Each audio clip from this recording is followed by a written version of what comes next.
And also they complained about there being too many plates, so we put 2 plates on straight.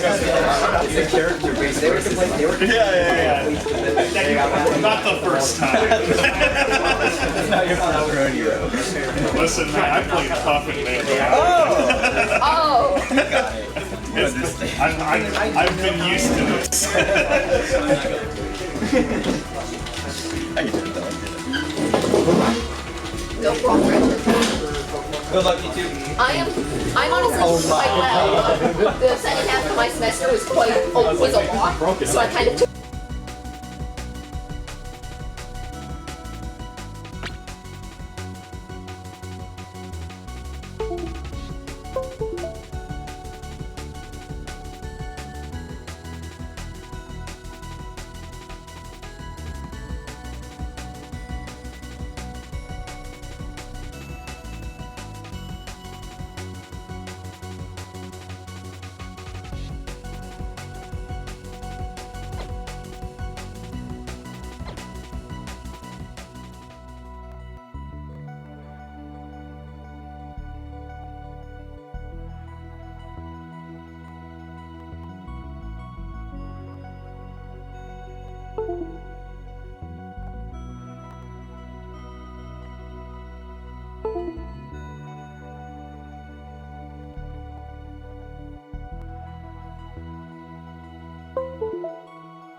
Ryan's ignoring me because he hates me. It's fine.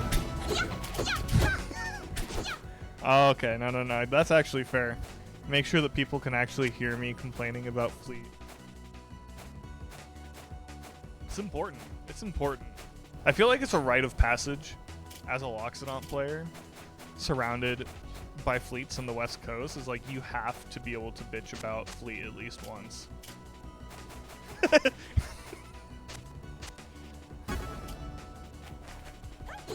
I guess the East Coast can kind of have it too if Billy shows up to anything. But also, he's being a good boy and learning law. We love that. Shoutouts, Billy. This is really weird because I'm just watching myself. I'm like staring into both the webcam and the monitor with a mic. I feel like I'm at. I feel like this is like a really awkward standalone podcast stand-up segment.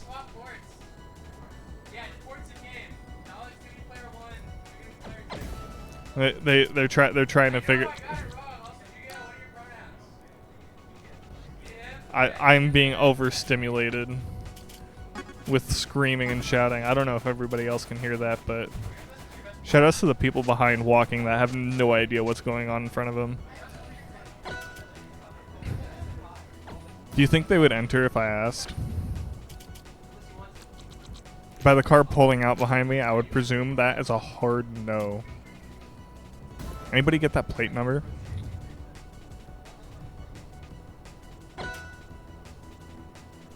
Hey, and we're starting. Yeah, they both pick rock. GG's. Band's already decided.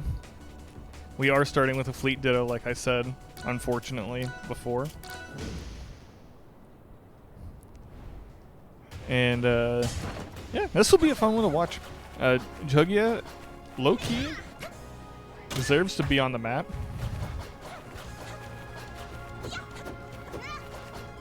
Never mind. Control settings being wrong in the big 25 December. Who would have thought? Just figuring this out real quick, and I promise we'll actually get to play and view the video game. Fucking fleet dittos, man. Yeah, they just have to.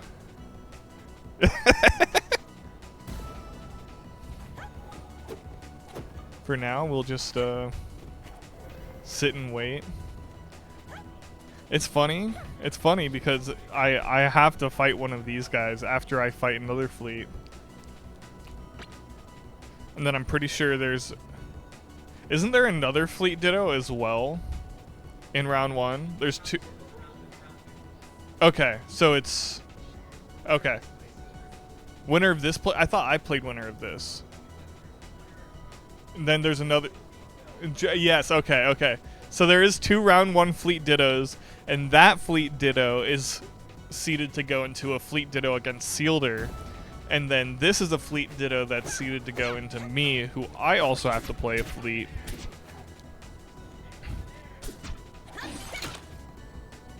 I don't think there was a way the fleets could have avoided this, but it makes me really happy inside that over half of the fleets have to go to losers in round one.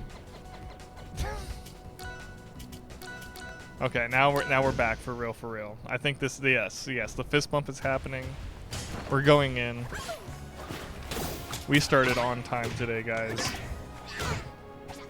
We didn't actually.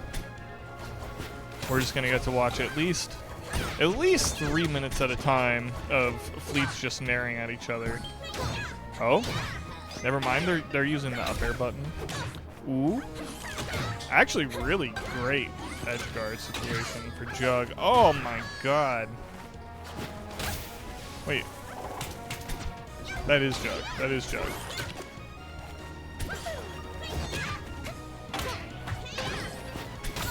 Hey, Dutch, I need you to do me a favor and swap Dalek and Jugs.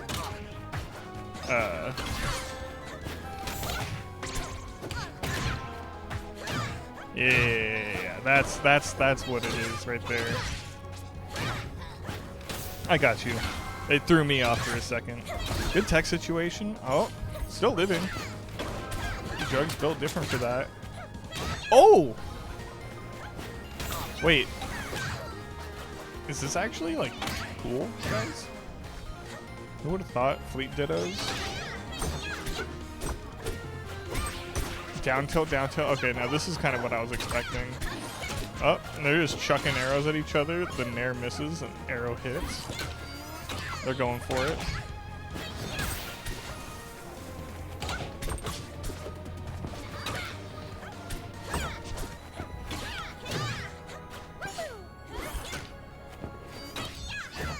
Is the trick shot gonna happen? Oh. Never mind. That was the smartest tanking I've ever seen in my life. Jug's taking the stock now. Jug's taking the stock all the way to the bank. Yep. 170 on fleet, by the way. Have we thought about this? Have we thought about the crimes against humanity that's happening currently? Yep, and then Nair just works. Dalek can't quite find the Nair that they need right now. But at this... You mean I can't commentate the entirety of this fleet ditto? Oh, woe is me. Tio calling me to play. Guess what, guys? Yep, a fleet. Enjoy the rest of this set. Hopefully somebody hops on the mic.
stuck?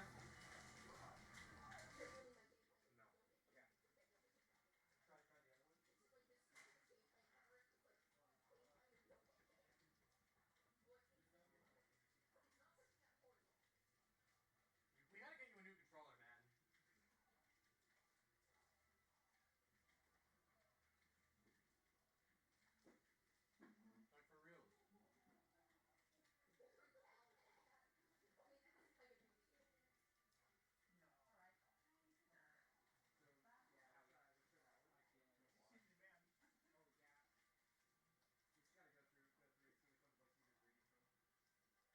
Restart the game.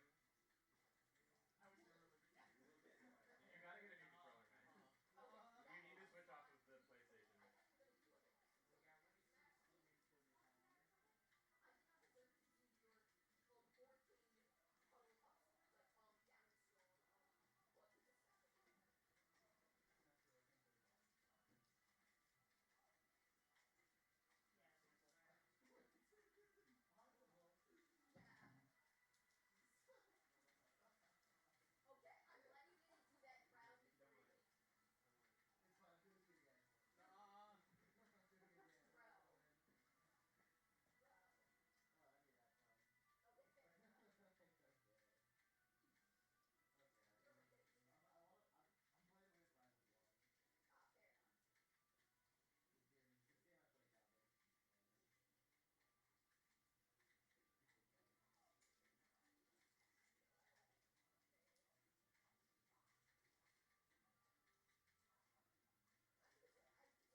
Is the music on? Can you set the device in Windows for the voice meter? Because I'm getting nothing now. I got it. I got it. Very good.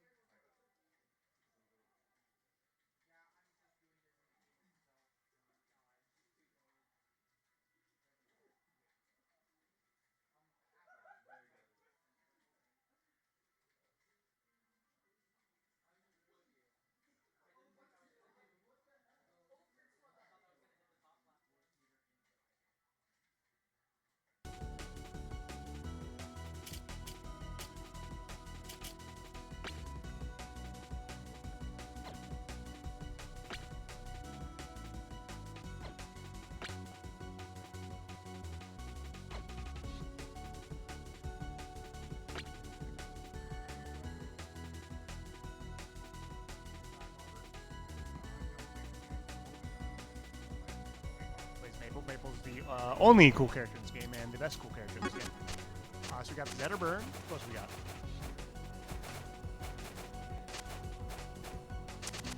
We got someone making a tag. Long tag. Long tag. Hello. I have no clue what I'm doing for commentary. Would you like to join? Why not? It's open mic. Just treat it like stand up. Okay, so we got Raster versus Zetterburn.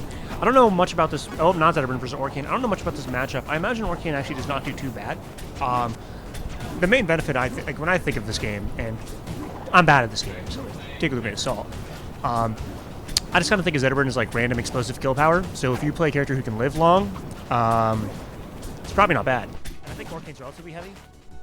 He seems to live a long time. I don't really know about neutral tools for either character. I know Orcane has more range with down tilt and back air. I don't know if back air is a neutral though, but I know he's good, relatively good range. And ground speed, I think Zetterburn's faster, so not sure how neutral really goes. I imagine disadvantage is pretty. I imagine like advantage is pretty Orcane favored. Zetterburn just like doesn't have the best recovery. I feel. I guess Orcane doesn't either, but I feel like it's easier to kill Orcane Zetterburn at like stupid early percent. Higher cheese factor. Higher cheese factor. I throw scissors here. I would have won if I threw scissors there.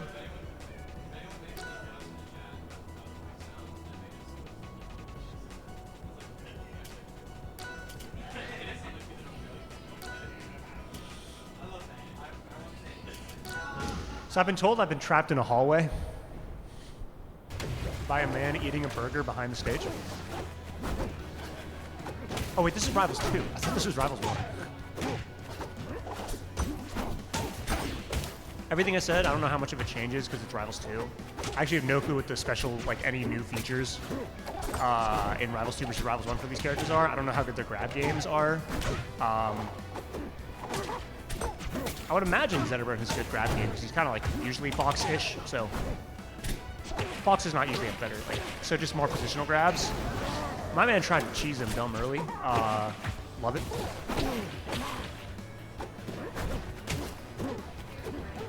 Hello. Hello, my good sir. Are we doing test microphone? Somebody once told me the world was gonna roll me. I ain't the sharpest tool in the shed. I think right now they're both around 2%. It's obviously gonna be a big issue if the tip guy gets lit on fire, but he's not gonna get lit on fire. And also at this range, he's probably not gonna get things. Especially if you get hit on the ledge. If it's like center stage, you might live. Still. I think when it comes to walking power, Orchid is really good. If I recall correctly, he's a really fast down smash.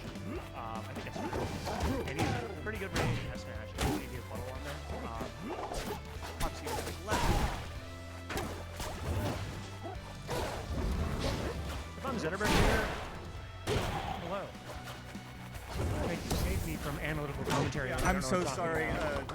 Jirai actually held me at gunpoint and said if I do not hop on commentary right now, he will find out where my family lives. You too? Yeah.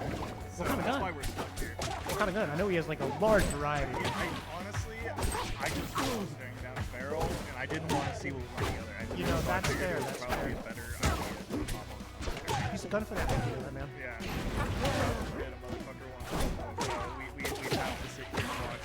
Oh, actually, really good. It's not a fleet video, so. The only smoke. So it's like two separate ways to play. All jokes, by the way, the only smoke here is Forsberg gameplay. Yeah, and also, Ride definitely have an unregistered firearm. That's in my head. No, he does not have it unregistered. It's registered. It's registered. Yeah, it's. For those who do not know, Derai just said, I don't know, which is, ignorance means yes in this case. He does indeed have 19 unregistered firearms and 47 registered firearms in his possession right now. Yeah, he actually keeps all of them in the front seat of his car in case he gets pulled over.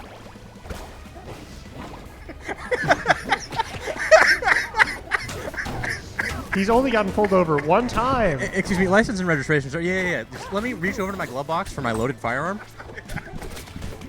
Hey, I didn't Ryan, say come it. here. I didn't say it. Favorite CSGO weapon? Gun. Damn, he's good. He's good. That is He's indeed good. my favorite That is in CSGO fact weapon. a gun. Now, if I asked him favorite Halo weapon and he responded gun, I think that's a death penalty. Yeah. You know what else is a death penalty? That down tilt. Oh my gosh. I was lied. saying earlier, before I realized this was Rivals 2, I thought this was Rivals 1. I feel like the main benefit Orcan has in this matchup is he just has a lot higher of a cheese factor versus Zetterburn because of his like relatively volatile recovery. But I don't know how the matchup actually goes outside of that. That is war crime. So I agree. Is that, what usually is. That was impressive. Yeah, that was actually one of Derai's 3 unregistered firearms. That's like equivalent. Yeah. It did as much damage. I heard that Trevor purposely coded it in the game after also being held at gunpoint by Derai. Who is Trevor? One of the devs of this game. The more you know. Yeah. So Shoutouts Trevor. Shoutouts Trevor. If I was Trevor, I would just like. I would have done the same thing after Derai puts a gun to your head. You realize that maybe that empowered down smash should reach the Godai platform. Personally, if I Like was most dash Trevor, attacks. I would have just done what's good for the community and removed Orcan from the game. Including if I was held at gunpoint, I would have accepted my fate. But there's a reason you would have sacrificed yourself for the greater good. Yeah, 100%. But Okay. there's a reason I'm not in the developer seat here. Yeah. I, like many game directors, fill the creative division department. and don't know how to program or do any form of art in any way, shape, or form. So do you know anything about this actual matchup? Because the only thing I can imagine is Orcane likes to cheese Zetter. Honestly, low-key, this is kind of a banger matchup because I think both characters blow each other up, and then more importantly, these are two very evenly matched players as well. Majin... That matters more than the actual character matchup, to be honest. Majin is a very good Orcane/Olympia player. Originally from Louisiana, but came in the past, like, 6 months or so, I want to say. Been showing up to a lot of our stuff. Upgraded. Gotten some pretty good wins, gotten some pretty good placements. Placed really well at Heatwave, actually. I believe they placed 17th or 13th. How was Heatwave? It was great until I was on a hospital for 5 days. But that's, Heatwave itself was great. Yeah, that was that Darai's being said, 7th unregistered firearm. Yeah. Emerald is also a really, really solar player from our region. Number 5 on our current PR. I thought Emerald was the one who played Maple, but I could be wrong on that. No, we do not have any high-level Maples on our PR currently. This region has bad taste. No, I think the only 2 people that would probably be making PR very easily that are Maple players in our region would be Tandoori, who doesn't show up to anything, and then also Asashi does also play a Maple when... What about me? This should be done. Yeah, that should be done. Yeah. And what about who? What about me? You know what, you're Good so answer. right. Good You're answer. So right. I totally forgot that you play this game and play Maple specifically. Yes, I played this game and played Maple specifically, and have definitely touched this game in the past half a year. Yeah, and have totally competed in multiple tournaments. I have completed in at least 2. That is multiple. So I do have to give you that. I don't know if I like him finishing that advantage string with a fireball. I feel like he could have just positioned better, forced some kind of like threatened a spike or threatened a forward air. I know Zetter does not really have moves that send it a pure horizontal or diagonal angle. And also, Orcane would just make it. That is the difference. So you might as well get the fire tick going, so when they try to make it back, you can just get an easy smash attack. Wouldn't it be better though to position yourself near ledge so you can parry the side B to ledge if they go for that? Not really, because then they just grab ledge. You can grab ledge after parry? Yes. Okay, I'm done. You just don't have ledge invincibility after parrying That doesn't change. Then it's still pretty good. It's okay. It is fine, but as somebody who gets their recovery parried on a regular basis, I can Because you're tell bad, you, or because you play a character that no, does that? because Loxodon is the easiest Okay. recovery to parry in the game, and people can parry it, but Okay, I'd we got say an about Olympia switch. 85% of players have no idea what to do now that they do parry. We got an Olympia switch, by the way.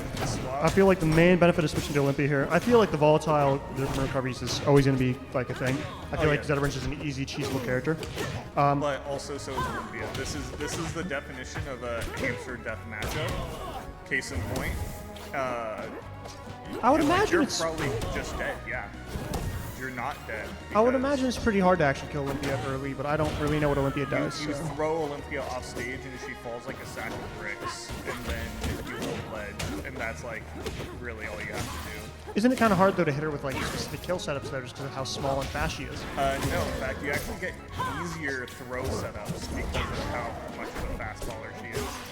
Loxodon has debatably the easiest follow-up in the game on Olympia specifically, and it is up throw, up smash, and it just works at 100, and it purples her, and she dies, and you get to just like laugh at it. You know, I'm laughing at anybody in this game.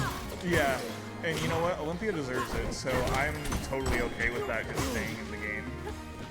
I feel like it's my one last bastion of like, you deserve this. Well, Olympia seems like a character who just has extremely high kill power out of completely nowhere, so I think it's justified. It's not out of nowhere, that's for sure. This little fucker is a war crime and a half as well. Relating to that, I feel like, well, the main benefits that I feel like the main benefits that has in so many matchups is just absurd kill power out of nowhere. And versus a lightweight, small character with, I guess, a weak recovery. I don't really know what the recovery is. Her recovery's actually The recovery's good? Her recovery's surprisingly good. And combined with Rat Trick, it used to be really busted. And then they did do some recovery nerfs to her in the past. Caught the dash back with the forwarder, by the way, getting an early kill with the forwarder. Another last stock situation. And That should be done. No. No, he can convert. You're living. Ooh, I like the recovery to the I don't know platform. if you're living anymore. No, he's living. Okay, I don't know if I agree with that, but I think, yeah, this is some quick little punish game. I think I'm gonna stop thinking actually, because every time I'm thinking, it flips again, and then somebody is going to die. Somebody's going to die. I feel like at this percent, it's actually deceptively Zetter favored right now, because I feel like there's definitely some kill setup that Zetter has right now just because of the bonus window. And also when it comes to just raw kill moves, I don't know what Olympia has. But Yep, there it is. is that fast forward specific? That is very much Olympia specific. Okay, To okay. get something like that at that percent, every other character that percent down throw, you are going for fair most of the time. Either way, Or up air, especially off that DI, like you're not getting smashed attack. But a down throw fair still this, would have this killed there. tiny little rat that I hate happens to be the fastest faller in the game. You get to do it against that. They're like that's an Olympia thing. You're not hitting that on other people's. Now that we're back on game 3 and then he's fully committed to Olympia, what are your thoughts on the Olympia over the Orcane choice here? I absolutely think Majin's Olympia is significantly better than his Orcane, without a doubt. That being said, I think Axel is just really prepared this time for Majin. Do we also know any, like, who's in the Louisiana scene? You said Louisiana, right? Yes. Fun fact, I don't. Should be dead. But I do know that, that all of this is spaghetti on spaghetti on spaghetti on spaghetti. Knees weak, arms are heavy. We're looking at Should be dead. fully decked out Luca de Beppo right now. Tosses everywhere. Oh my god, it's all over my shirt. Majin was number 1. But do we know any other, like, who else was in the region that, like, is there any matchups that he's definitely going to be a lot more well-versed in? Or? I genuinely do not know. I genuinely don't. I don't know too much of the East Coast scene aside from literally Tri-State. And then I kind of know Florida just because I know Guard and Backpack are still in Florida. Kind of ironic because there's not a single Garden in Florida, but... Guard like bars. Oh, I thought you said Garden. Nice little kill That there. was just a ledge that is being held. Still relatively even. I think I saw Zetterburn go for a forward throw down smash earlier. Like a forward throw tech chase down smash. And I think you can still hit that at around Dash attack F tilt is a pretty interesting option. I can't lie, I really like that. And we're trying to keep up this advantage state. At this percent. Ooh, I like that. I like the a fair as little well. fade back fair. Caught the off roll. charge jump. Catch the roll in, catch the air dodge in. Last stock situation, this is potentially Majimiku's winner's stock. Winner's life, I should say. I like that F smash. I know it did not work, but honestly, if it He's did gonna- work, he's dead. He's gonna keep doing it, isn't he? He's gonna keep doing it until it works. See, if Like, it- he's finding out in real time what the percent is, the earliest percent where it's gonna work. If it's me right now and I'm Majin, Oh, you are a silly guy. if it's You me, are too silly. he wants to get those plat tech chase down smashes. He's just a little bit too slow. I am watching two people who are very desperate to close out the game. And one did close out the game. Majin did do it. I really didn't think that was going to kill for a second, but it looks like that was not the correct DI. Dutch, do you have any thoughts on the matter, on the game? Dutch shook his head no. Thoughts. Dutch just has not thought anything in his Honestly, life. I don't blame him. Okay, I don't know about the blast zones at any of these stages, but for platform layout, I feel like this is going to be Olympia favored. I don't think Zetterburn actually has the best jump height for sharking these platforms with up airs or forward airs.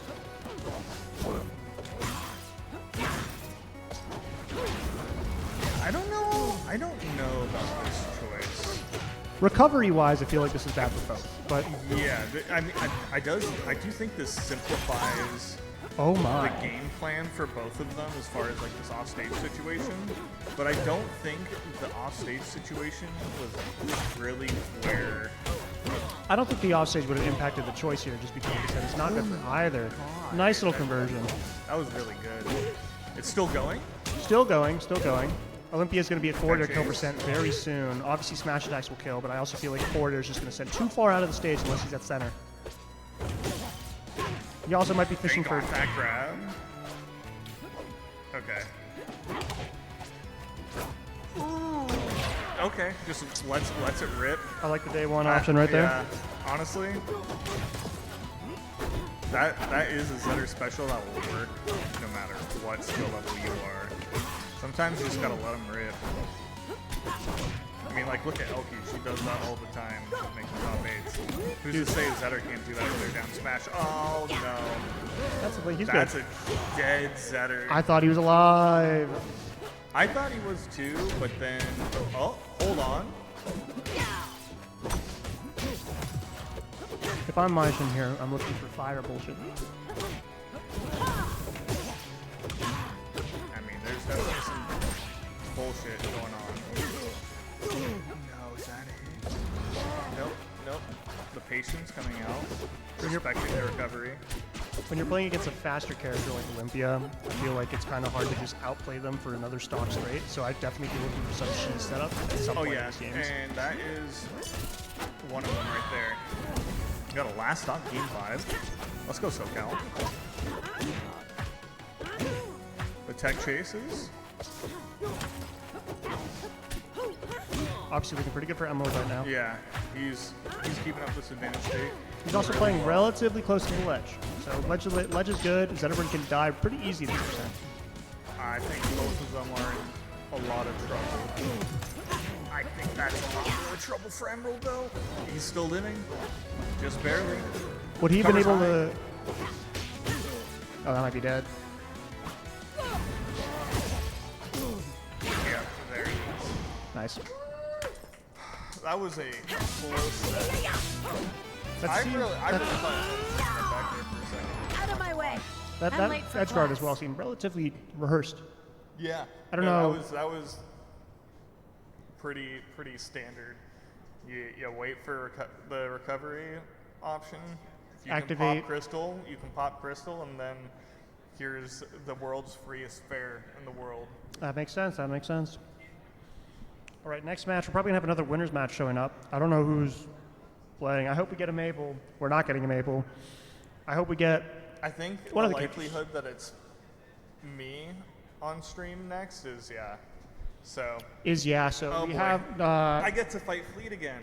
Haha, Fleet. I love fighting Fleet. Have I mentioned how much of a cool character I think Fleet is, especially in the Loxodon matchup? No, can you elaborate? I think I'm not allowed to say what I feel on Twitch.television. And I don't feel like getting SoCal Rivals banned for my statements. How many of regarding- Durai's concealed carries would you like for this matchup? All of them. All of them for each and every one of them. I know. You talking like regional or worldwide? Yes. Yes. Okay. So Fleet, I like Fleet. I don't know much about this. As I don't know much about this game. I played only a few hours. I think Fleet's relatively fun. I don't really know what she does outside of a disjointed spike. Nair. Nair. Which is Frame 4 Nair. okay, but by Smash standards, that's slow. Frame 4 Nair is not a slow move in Smash. By Smash standards, I'm lying to you, but it's slow. Yeah. When you know what? When you're lying to me, that actually, you're so correct. Yeah, well, I know at least of one. I I know really of one frame 2 I now. feel like it probably would have been better for me just to practice the matchup by playing Super Smash Bros. Ultimate and taking it seriously as a competitive game. I would be so much more prepared for Fleet and Air as a character. Is it a sex kick? Do you even know what that is? Yes, I know what that is, but I don't actually know what Fleet and Air is. you don't? No, I don't know what fleet and air is. It's a war crime. Is what it is. Okay. So Can somebody in the chat please type what fleet and air looks like using whatever emojis you have available? I hear that an Israeli flag just pops up when. Why'd you have to say that out loud? They don't know that. I pull out my phone occasionally. They might have chat. All right, welcome to the stream, Ryan. Ryan, question. What is fleet and air? It's peach nair. It's peach nair. Okay, that's not a sex kick. I answered it. Well, it's kind of a sex kick. It's kind of a sex If you kick. think about, yeah, because the sex kick is just an active. It's. I think that we conflate sex kick with the shape of a sex kick. That's fair. With I the guess. with the. You know what I'm talking about? Mario sticks out his little Yeah. fucking foot like Luigi. You know Dr. And Mario's Sheik sex does kick that. gets stronger the I longer did it's know. out? Did you know that Fleet's back air turns her around? No, I don't even know what fleet's back here looks like. That's right. Fleet's back air turns her around. Annie, question. Annie Cam. Annie, got a question for you. Did you know that fleet's back air turns her around? Did you know that Orcane is heavier off the side than off the top? I did know that. I did know that. I knew that one. Did you know that I understood Dr. that Mario's reference. nair gets stronger the longer it's out? Did you know that Fleet Weak back air is stronger than Jigglypuff Bear? Dude, I don't even know yeah. what fleet back air looks like. That makes so much sense. Oh my god. I don't even know what fleet back air. I don't know what any of fleet's moves look You like. want to except for do down air. real quick while we're commentating? Who's playing next Do you on need the help? stream? Let me know if you need help. Ooh, Bobcam, hello. Nice weather we're having. I gotta check the time actually. For those who do not know, we are on the West Coast. We're in Southern California, based in Camarillo, California at Xander's Game House. If you are based in California, or if you're ever around here, feel free to come by. I don't know how often these tourneys are. I think it's every month. At the end of every PR season, that's every quarterly. Dude, the fucking beastly jump scare over there. I think it's at the end of every quarter. We're gonna have somebody every tourney. But we're in Camarillo, California. It's relatively close. It's walking distance from the Amtrak station. So if you're based in California and you don't want to drive, you can also just take the train here. A lot of the players here did take the train. I think it was around 2.5 hours, depending on where they live, which is not that much slower than driving. So if you're in the region, feel free to come by at the end of each quarter. You can join SoCal Rivals Discord for more information, or you can message at not Durai on Twitter, and he'll give you more information. I don't know where else you can find information. There's probably a SoCal Rivals Twitter account too, but I don't know. I'm just here. So next we're gonna have on the stream 2 players. I don't know the tag of either. One of them is playing Big Elephant Man. I forgot his name, and then the other one's gonna be playing Fleet. I would imagine that matchup's Fleet favored. Fast character, good combo games, has a projectile, versus big slow man. Historically, in every fighting game, that ends up going towards fast character favor, with the exception of like maybe Street Fighter, but we're not playing that game. Dry's getting back on here. You got someone to replace his TO privileges. Hello! Hold up. Looks like Ryan is getting called back again. So the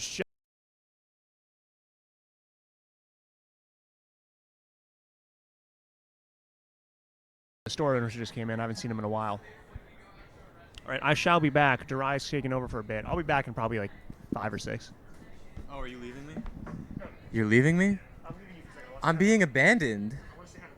I'm being abandoned, everyone. Fuck. Kyle, you want to switch to the stage select for me, young man? Ooh. Look at Sealder. Look at these 2 handsome young men on the fucking cameras right now. My 2 handsome young men up there.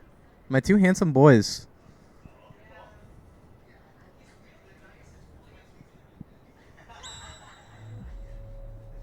Sealder, you're going to be player 1.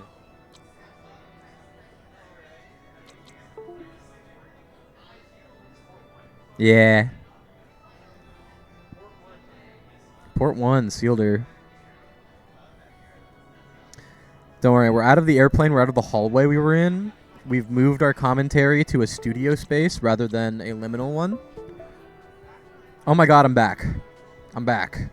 Shit, what's up, gamers? Do you like this camera? I can't read the chat. My phone says it's at 1%, but I'm pretty sure it's at 50. 45 maybe. There's a guy behind me. He doesn't notice that I'm here.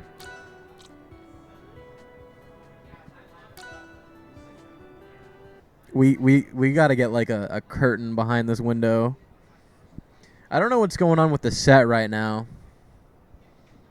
Oh my god, that's what's going on with the set right now. Why is he in why is he a device manager? What is happening? Sealder running it down mid into device manager. Dropping a smoke under HID/USB devices. What's he gonna do next? Ooh, powerful move with the right click there. Ooh, we've tabbed back into Steam. And Sealder is plugging the controller back in. Sealder spreading spyware from China with his Chinese controller. You know, I've heard if you take the sticks off and you stick your finger inside, there's actually a Chinese finger trap in there. It's true. Ask anyone with a Vader controller. Oh my god, hey. It's me. Hello, Mario. Someone's peering through the window right now, and they do not look happy. It looked like a mother, and I don't want to deal with a mother's wrath. I don't want to deal with that. Ethan, I think you're in the chat right now. You're so whack for not being here. You're so whack for not wanting to take a 4.5-hour train to go to a tournament where you'll win like $45. You're whack for that. You're weird. Dutch is off camera, off mic. He's nodding in agreement with me right now. That person with the brown shirt that walked by, they agree with me too. Kyle, behind the... Huh? Oh, we can see his... Oh my god, you can see his knees. You can see the bee's knees in the cat's pajamas, guys. Let me hide my styrofoam from you. It's my styrofoam. It's for me. It's for me, not you. Ignore all of our boxes and our mess.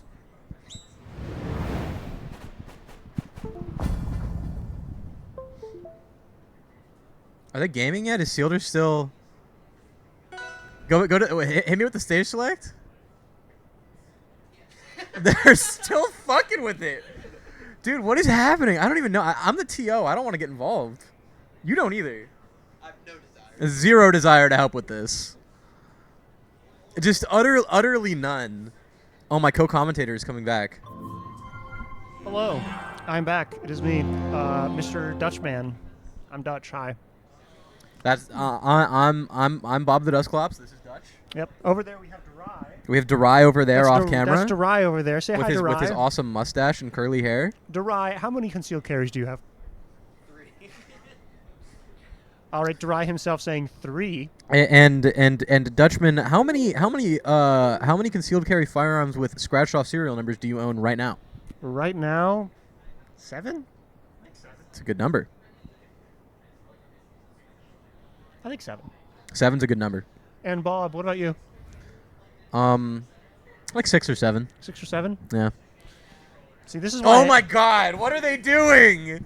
That's why I hate that. What are they doing, man? Right, What's going on? Sealder, come defend yourself. Switch to the camera.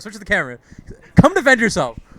There's a bug with the Apex 5 where if you play on a setup that has an Apex 4 that was used on it, it causes one of the drivers that the Apex 4 installs conflicts with the Apex 5. The fucking Chinese spyware controllers spreading fucking Xi Jinping's influence throughout our nation.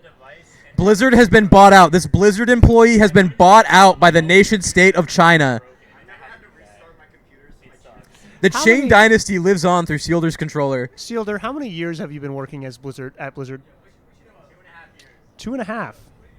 Does he actually work at Blizzard? No, do you have after a tense battle in the device manager? What do you have to say for yourself? Fleet mains and their stupid fucking cheater controllers. Am I right? Couldn't have said it better myself. All right, we do need to sign in. I do not know what the PIN, password, or sign information would be. Who's Kyle? Yeah, it's your Kyle. Let's get Kyle real quick. 01273 is Kyle's computer password. 27103. 012703 is Kyle's computer password, everyone. Kyle, behind And them. his social security number is 415-53-4703. Kyle, what's your mother's maiden name? And his mother's maiden name is... He's not answering. He said it. I think we didn't hear him. Oh, we didn't hear it? No. Okay, can you tell us again? Okay, we It don't is get it is a one-time deal. Sadly, he does have us sadly, there. we do lose access to the Kyle computer now. Yeah. So the tournament's actually ending now. We don't have anything else left to do. Currently Now- 0-0 at the desktop right now. For those looking at the background, we got... Oh, never mind. I was going to say we have some CSGO artwork. Yeah, Kyle made that, by the way. Kyle made that. Very our impressive. friend Kyle. Yeah, he's been getting into Blender. I need to learn Blender so bad. I've been telling myself whenever I have a moment, I'm just gonna learn Blender. That's Kyle Oh, right that's there. him. That's Kyle. Everyone. You can tell because he looks like a generic white boy.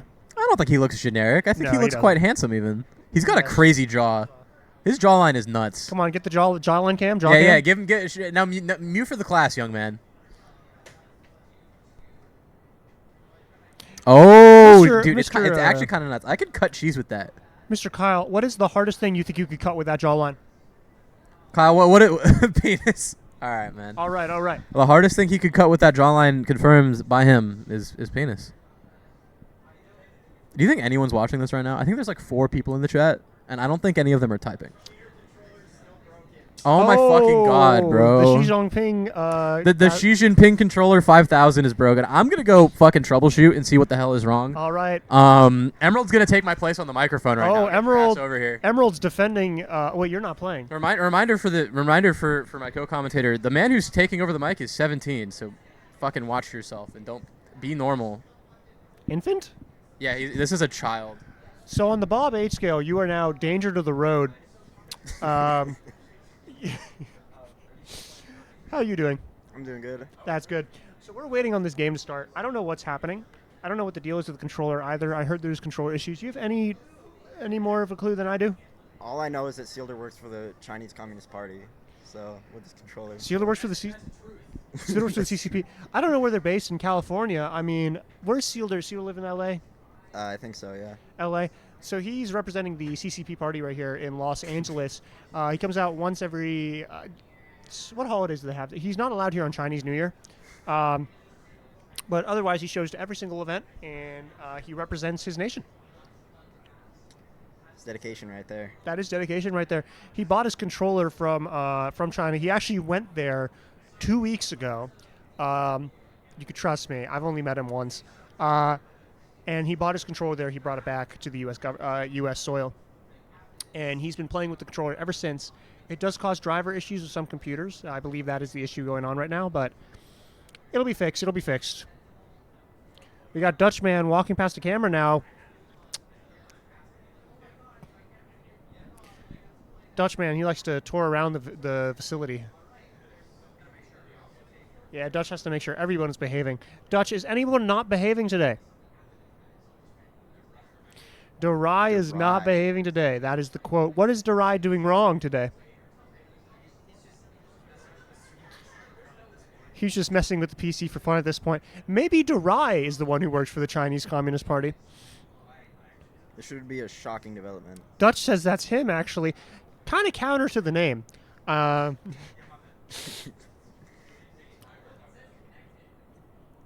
I'm hearing in the background, says it connected. I don't know if that means it connected. For those in the chat, we're going to start a poll right now. Over under 6 minutes. How long before it starts? Type 1 if you think it's going to start within 6 minutes. Type 2 if you think it's going to start after 6 minutes.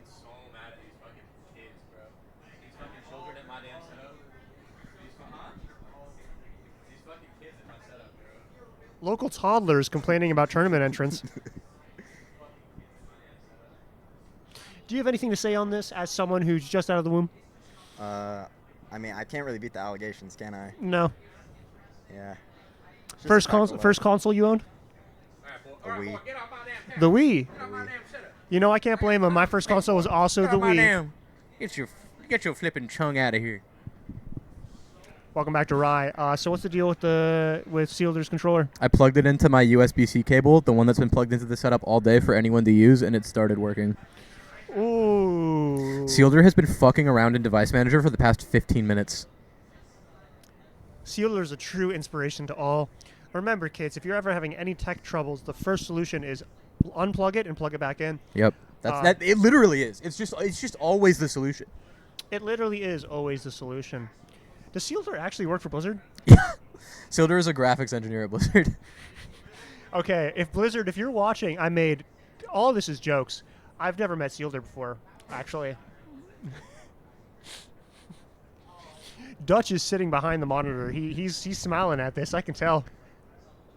All right, are they close to starting? Oh, Are they gonna play? Are they gonna play? That is a question. As mentioned, I said over under 6 minutes. It'd be over under 4 minutes now. Oh, never mind. If you Oh my God, under, is his controller not working again? Dude, if he takes another 5 minutes, I'm DQing him.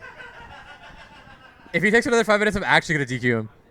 I'm on Team Durai here. All right, and we're thank starting. fucking God. Sealder Rocky. finally gets off his ass and plugs his controller in properly. Sealder, by the way, Sealder's throwing paper, and Sealder's throwing paper. Trust. Sealder always throws paper. High level stream gameplay right here.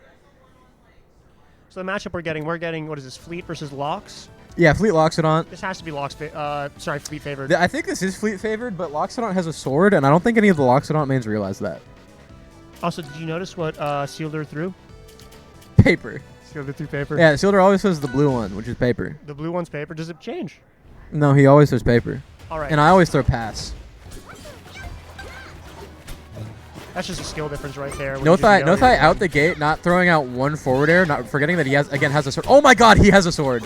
Oh my God, he's playing with the sword. So I'm going to be looking at this entire match to see what a... actually, I don't know what either of these characters' moves are. I know Lox F-tilt, and I know Fleet. Oh my fucking God. Did Sealder not playtest? Is it the controls? Dude, what is happening? Dude, if he takes another 3 minutes, I'm DQing him.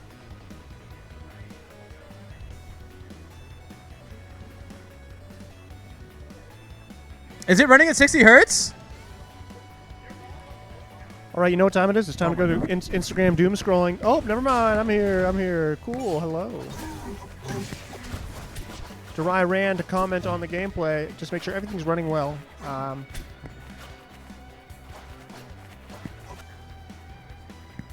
Oh, so now there's monitor issues, video issues. It's not running at the proper frame rate or hertz or something like that. I'm honestly inept at this sort of thing. But they're fixing. I think the controller issues are non-existent anymore. Now it's just video issues. Should be fixed relatively soon. Oh, we got people in the chat. Ryan has it up with his chat here. Hello, Aegis in Dutchman, California. Dutchman, California put in the chat, hot guy running stream. Now, I should note that Dutchman is not the man running stream right now. Dutchman has left the stream. Dutchman is paroling the vicinity. Oh, okay, we have No Thigh coming here. Why is Ryan's phone at 1%? I'm proposing You're proposing? I'm proposing something to the broader audience. Oh, okay. You're proposing to a broad? That I think we should beat him to death with hammers. What? You can't call them broads. It's woman. You're proposing to a woman. You're proposing to a woman audience. You know what? You're so right, but it still doesn't detract from the fact that I am going to beat Sealder to death with hammers. It is going to happen. I All feel right, like chat. We're going to do another poll. In. We're going to do another poll, chat. Oh, look at this Sealder with the parade Do we beat Sealder to death?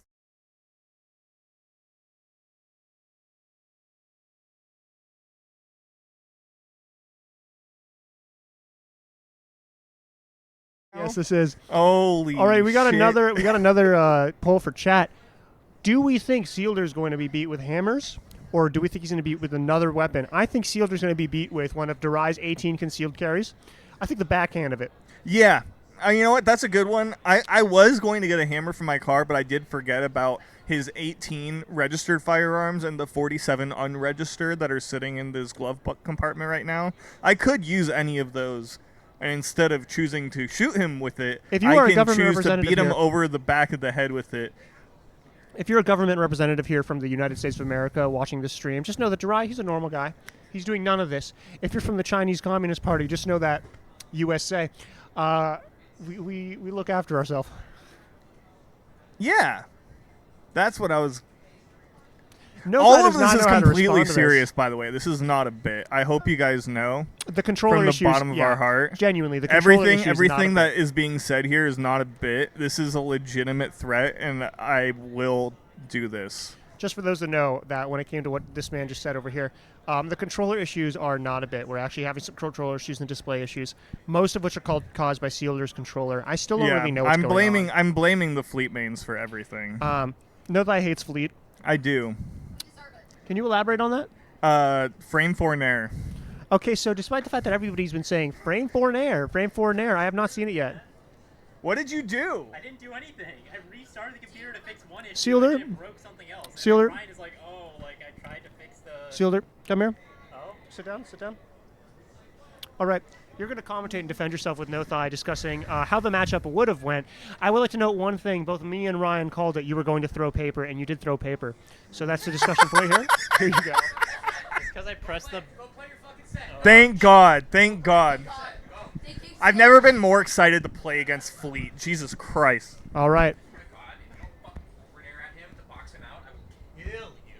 Ryan. And that is a credible threat. That is a credible threat. I'm threatening No Thigh. Ryan is coaching. It's on mid set. It's preset. I ain't even come yet. Preset coach. Come to the setup.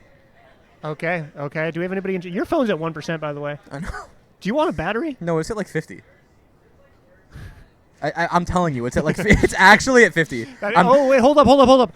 What did he throw paper? Oh, I don't know. Fuck, we didn't get to see. We need to ask. Well, no, because they didn't have to play RPS again because they just go straight to the because they already did bands, they already picked the stage, and then Sealer's like, wait, it's at 60 hertz. And I was like, oh, right, it was.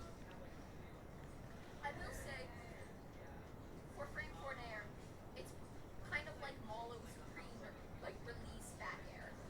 I don't know what that move is either. I don't remember that one either. It was a true everything fighter.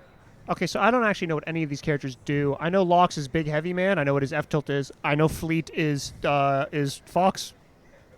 She's I know her downer spikes. It's delayed, right?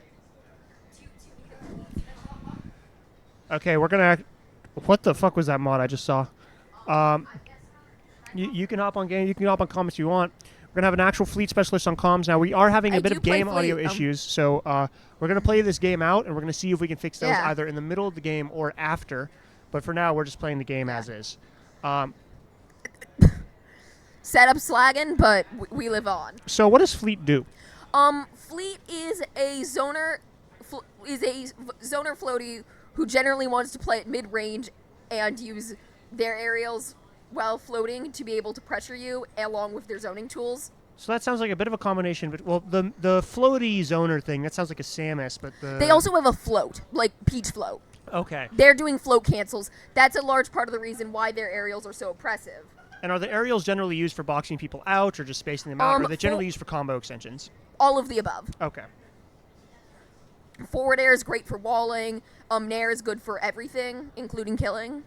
Oh, I think I just saw the Nair. It's the little full spin.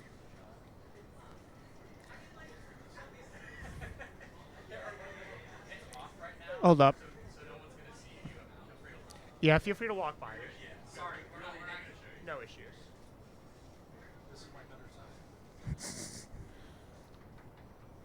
As a reminder for those watching the stream, I think the camera's off, but we are in a card game store. If you're interested in coming by at Xander's Game House in Camarillo, you can also pay, I don't know what the price is, but you can pay to get access to, I think, all or most of their card games What's that? for a period of time. 15? $7. You can pay $7 to get access to all their board and card games, and they have a large selection. It's a wonderful place.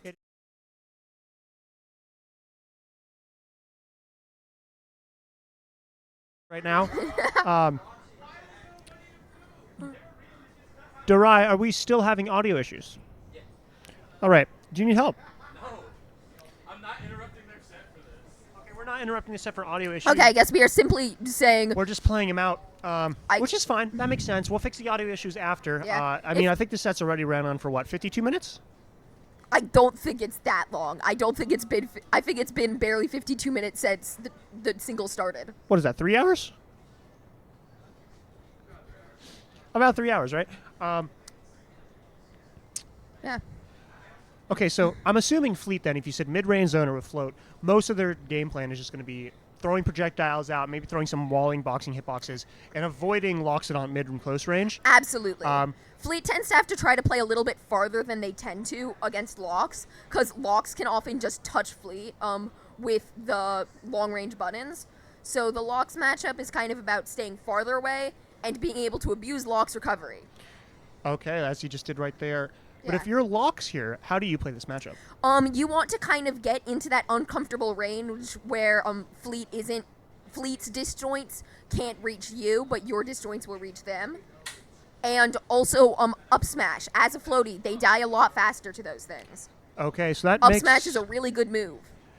Would it make sense for me to say then Lox does a really good job at possibly sharking underneath platforms here? I just generally because- say so. Up smash is really insane. This stage has a low blast zone, so I'd say, as somebody who's been hit by no thighs, like up smashes many a time, that is a big deal and a game plan defining aspect. And at what percent does up smash start actually killing in this matchup? It I depends if imagine you have around magma 90? or not. I don't know what that means. See how he has magma? Yes. Those extra hitboxes make this stronger. Okay. So And if he has magma, it can start killing around 80, and without around 100 is when it can pretty consistently be killing. and how much end lag does it actually have? Is it a move we're going to be seeing him throw out just in neutral as trying to get like? It depends how bold a player is, but not that much. Okay. And when you have magma, it has less end lag. So I imagine then now we're probably going to be seeing just random aerials thrown out to try and Like kill that. Lox. Yeah. Literally just a up throw. And yeah, we're seeing Sealder trying to play a bit slow at ledge and waiting for their opportunity to take advantage, and they found it. And do we have any specific windows we need to look out for Fleet? Is Fleet like going to kill right now, for example? Fleet could not kill Loxodon straight up now. However, Fleet could very easily put Lox in bad positions like that. That makes sense. That makes sense. Now, I have a question for the TOs in this bracket. Do we think Sealder should start one game behind due to the amount of issues it caused on stream? We seem to have a question for the TOs. Do the TOs dare respond? I think we should have Sealder start one game behind. Okay, Sealder. Am I allowed to say that on stream? Okay, Durai said we should have Sealder strung up on a crucifix. I think he said that because it's in holiday spirit. Merry Christmas. Yeah. Sealder died for our fleets. Yeah. Okay, I would like to see a little bit of a reversal edge guard. I don't know if Loxodon has a spike. Oh yes, down air is a pretty darn strong spike that Lox can even set up into in combos oftentimes. I would love to see a reversal edge guard then. I see Sealder going for a lot of those down air spikes and hitting a lot of them too. But he has like maybe a 20% miss rate, and I feel like you do have the potential to just kill like that, like that reversal up B. No, reverse up Bs are really strong. Generally, Lox is one of those characters. Both of these characters are where if they're in an off-stage situation and you play it wrong, they can take it and make it their advantage. Now for Sealder here, we're looking for some random kill combo. The reverse back control. air setup kills. Trying to avoid the off-stage forward air for DIing forward. I don't know if I like that parry combo. Yeah. This looks relatively favored for no thigh right now. Sealder could definitely reversal this just with downer spikes and edge guards. Yeah, the twirl there is the nair. I will say, Sealder presses nair less than most fleets.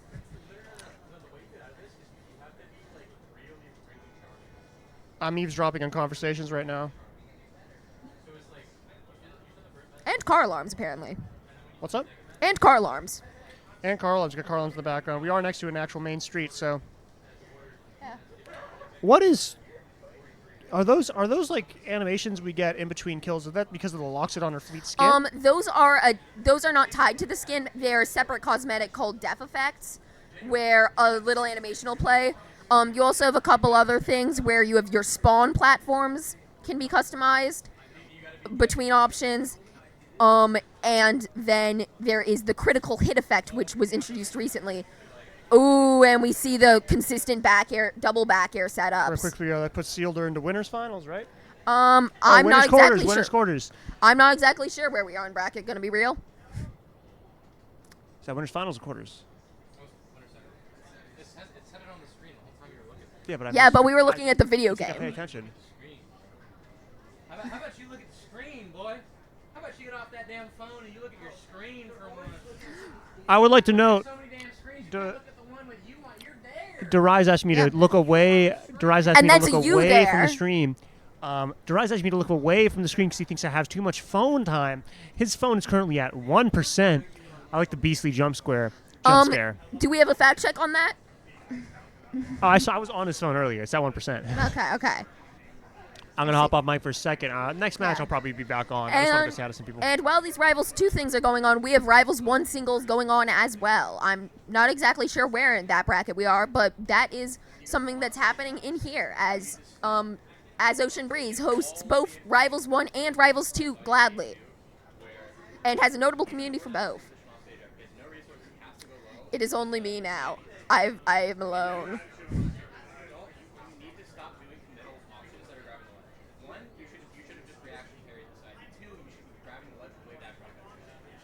You're relying on like side D and like you're doing too many things at once when you just need to like stop.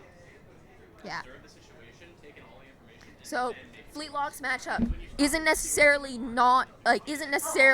one-sided. However, a Fleet who understands a Loxodon can really abuse a Loxodon, because when Loxodon doesn't get his advantage, then Lox can get in really tough spots real quick. So I feel like we saw that in that game of Lox kind of being boxed out of getting an advantage and therefore not building an advantage over time. However, overall, incredibly close, actually, I'm not exactly sure. Strong set and strong showing for both very strong players.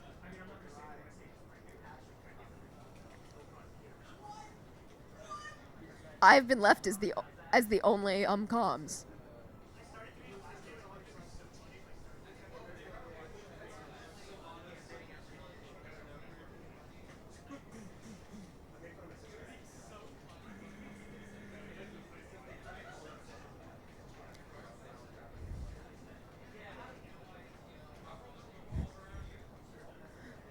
Drawn up back on comms. Not yet. Fair enough.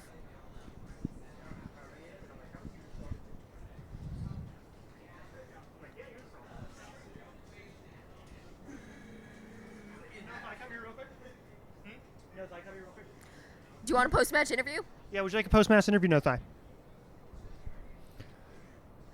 You remember the statement I said earlier? No. Could you explain again in terms, in CS:GO terms? Gun. It sounds like What gun? It sounds like The one that I used to murder Fleet. it sounds like Nothai right. might be forming their own militia to take down the Fleet. Yeah, it seems like a militia might being formed to take back the Fleet main's I power. will say it is a really interesting experience to be timed out before the set even started. That was a first for me. Wait, really what? getting like properly did you timed start a out game and have to before pause the set it? even started, and then having a 60% lead on a Fleet at the start, and then that actually didn't count, and then I had to sit and get timed out for another 5 minutes. Yeah, It that was sounds beautiful. like a hellish set. I Gotta think be that real. was a really cool thing that happened to me that totally didn't affect my mental As at all. implied, in the Christmas spirit, we need to crucify Sealder. Yes. I actually did build a full-size cross, and I do Okay. have large nails So that I we- was planning to pin him with. So it to the seems like we're cross. prepared for the possibilities of Fleet Oh, Armageddon. it's not a possibility. It's a guarantee. I just want you to know this is going to happen. That This is legally this actionable. is actually going to happen. And that is legally actionable. Yes. I don't think Sealer would do it because No. It's not whether he will do it. It's just it's going to happen. I see. This is. Well, good thing you're prepared then. This. It's actually we were planning on doing it for the next PR season, anyways. I see. It was gonna be like the photo. It's gonna be him crucified, and then each of our limbs is going to be one of the PR members. Oh my. Yeah, it was gonna be a really good. So they definitely good got thing. something going on. Yeah. Next set coming up, by the way, we got Durai versus Mayhem. Mahaniku. Honestly, Mahaniku. Majiniku. Majiniku, that's what it is. And oftentimes Majin. Majin plays, as mentioned, Olympia and Orcane. Durai, I think, should place Rano. Rano. I don't know if his choice of character switched. Yeah. He played before. Dry plays a lot of characters sometimes, but mainly is going to be playing Rano. Has he played? And Misha has has he a played tendency to start on their Arcane and then see it out and see if an Olympia needs to come out. You know what? That's fair, especially if you're trying to learn a character. I don't know how long he's been playing Orcane, but if you're trying to learn a character, bring it out after game one. Game one is the one that makes more sense. From my understanding, it's essentially a co-main situation where Olympia is a little newer but is trying to be built up. Okay, that makes more sense. That makes a lot of sense. Give me 1 second. And also specifically sometimes plays Arcane to beat those top tier carry allocations. Which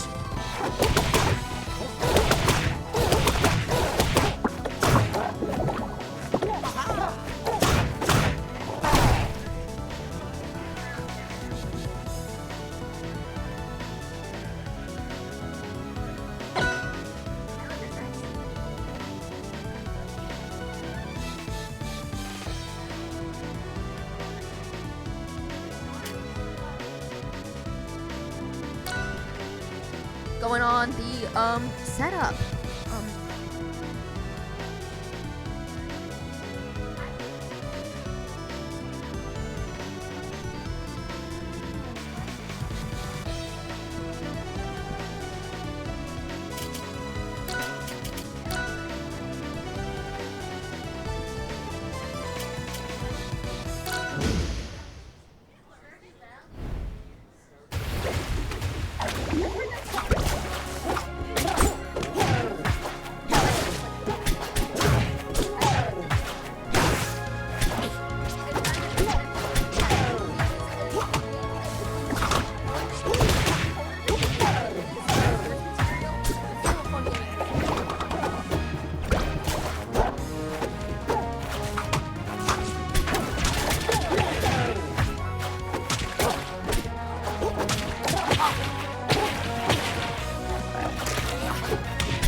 Okay, we're seeing that dry kill confirms coming out.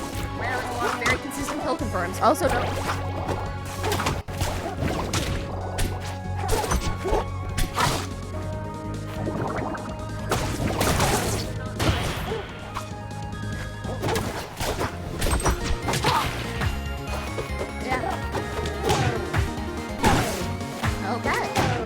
Ooh, and those tech chases from Reno. Oh, and interrupted by Misha's Orcane.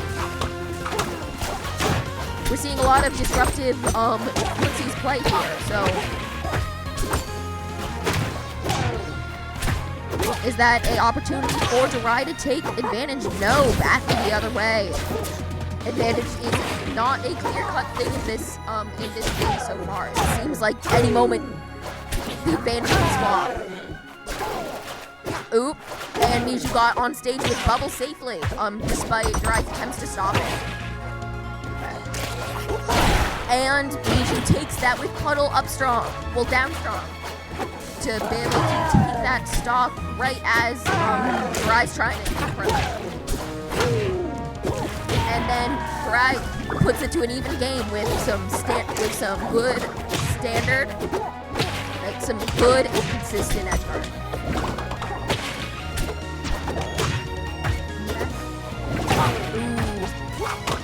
Majin's attempt to sneak up with a reverse forward air fail and put him in kind of notable disadvantage. Let's see how this goes. Will Durai close this into anything? Yes, they will. That will be Durai's game. Durai takes the game. Keeping it real even until that final moment where Majin tried that forward air and just got put into disadvantage that they couldn't escape from. Will Majin swap to Olympia? Yes. Majin will in fact swap to Olympia.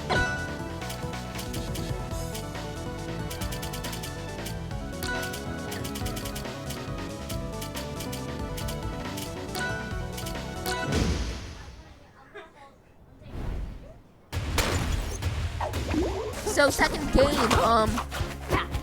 to Jules Vale this time. Actually, was last game Jules Vale? I'm asking, was last game? Okay, yes, going back, right back to Jules Vale. Here we are, but with just a Olympia. Will Durai be able to take this fast faller and use those consistent and strong setups to push the game even further in their advantage? Or will Majin be able to take those more explosive combos into practice and take those games? Let's see. Ooh, and the down deep recovery and gives Durai a good chance to take down stock, putting them at an immediate advantage.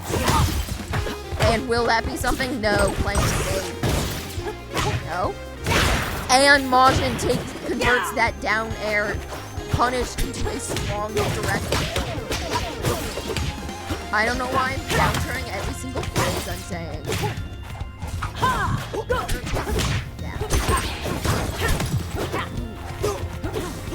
We're noticing that Majin is notably crystal bashing, primarily using crystal as more of a pressure tool, like bubbles. But you might use bubbles. And they're back to neutral, playing the Footsies game. And we got the... Oh, okay. Back to Footsies we go. Oh, putting Durai off stage in a dangerous spot and getting the command grab. Oh, and missing the conversion into their healing up being confirmed. Both characters could absolutely die at this percent, as Olympia is in good position for most kill setup to function, and Durai is incredible at converting those advantage states into consistent punishes that can take a stock at any moment. And with Olympia's recovery and fast falling, Olympia just falls with brick. One resource taken away, and Olympia can just go down. And we're definitely seeing that. And Majin gets a strong parry and takes that stock. This match has definitely been the advantage states have been, and punishes have been a lot more explosive in this game than the last. So things are going quick in a way that they weren't this way. It really seems to be a game of who can get their game opening first.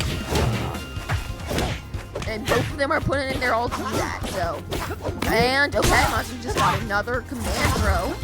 But Durai escapes the crystal, which would have given a strong forward air, which would have killed in that scenario.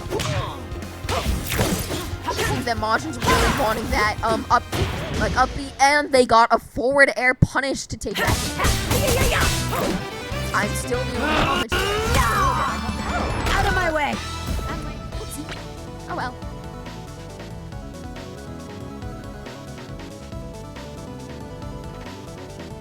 And there is another commentator. Woo! Welcome back, Nothai, on the comms.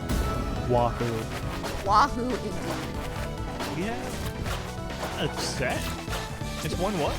Yeah. Majin just went from the swap to Olympia. Oh, was game one Arcane? That, you know what? Fair enough. I'm kinda surprised he was going out to Arcane. I know he calls himself a Arcane Olympia dual main, but I'm gonna be honest, he's just an Olympia main. There are some things about the way he plays Olympia though that are very much Arcane. Like he uses crystal a lot of million players use it more as a mobility tool. Yeah. And I think that is a really good way to be playing it. It is an area to have. Yeah, and I think Majin takes advantage of that in a way that a lot of Olympians just see it as a way to get better rush down. Ooh, and we're seeing those consistent explosive punishes from Derive for any escape. And last game it was really a consistent punish versus explosive like runaways, where Majin just got the right amount of explosive runs to be able to take the game. Yeah. Derive takes it. Derive takes it clean. Well, not as the game is, I'd say, still up in the air, but Derive's really having clean responses to what Majin's doing now. I think what it really is Majin is adapting. Oh. He's doing Derive's gameplay really puts you in that position where you gotta change your gameplay or else Derive will just punish you what you are doing.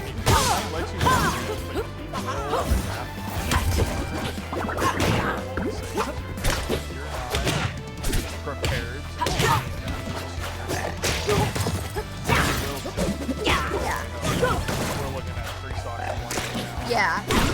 Even though, like, last game was complete back and forth, and honestly, both two games were full back and forths, but now Derive has that understanding of what's going on, what Majin is doing in Olympia, and just takes the whole game, punishes everything that Majin's attempting, and just really dominates play for that. I will say Majin is really good, but I don't know if he's prepared for this adaptation or not. No, Derive really adapts in a way few other players really do. He sees what you're doing, it's like, okay, well, I'll pick this way then. It's near instantly, so. And interesting choices, Olympia. Yeah, I don't know if I agree with this either, because we saw two different stocks. We saw one stock in the first game and two stocks last game that were taken away from Olympia being a fast faller and not being able to get to the wall to their goal. So not having a wall near the bottom where Olympia will likely be an interesting choice. But also, I've heard Olympia say that as a home layout, this one is great, but I'm not sure if that counteracts. But yeah. I could. The platforms also make sense of like the really good for them. But that recovery stings. But I get. Yeah. Both of them are really taking those defensive punishes well. It's just whether Derive carrying this position, let's say, is. No, he is really a slippery frog right now. Oh.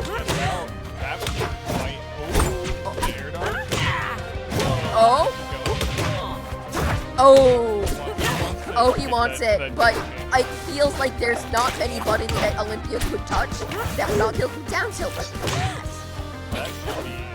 But, that's a dead Derive?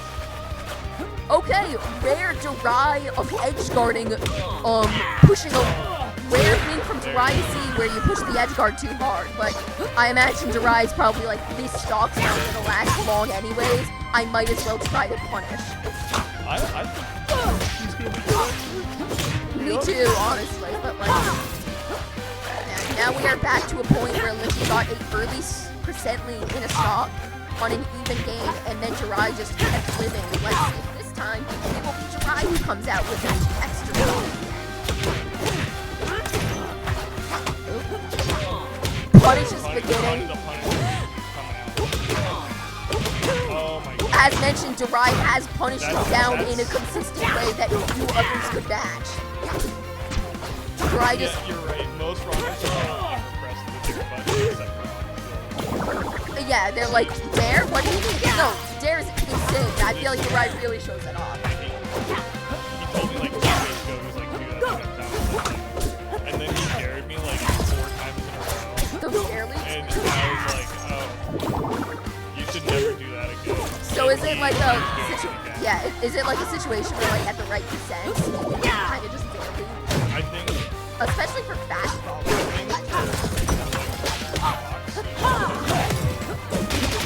Yeah, those. It's really strong. I have this And a fastballer might get. You have a lot of hits done, yet remain close to the ground. But now we are on last stop. Very even percentages. It's really just who will get that strong advantage.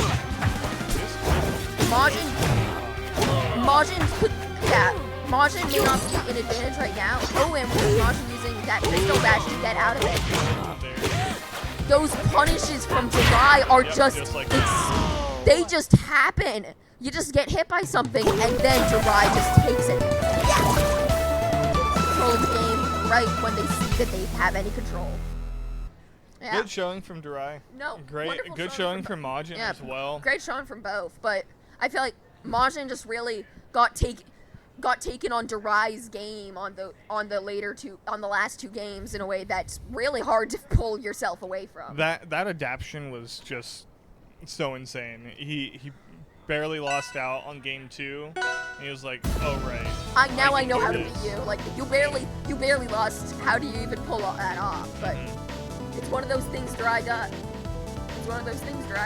All right. I get to play again. Yoo-hoo! I'm out of bracket, so I guess I will stay here. There's no other commentator taking the mantle.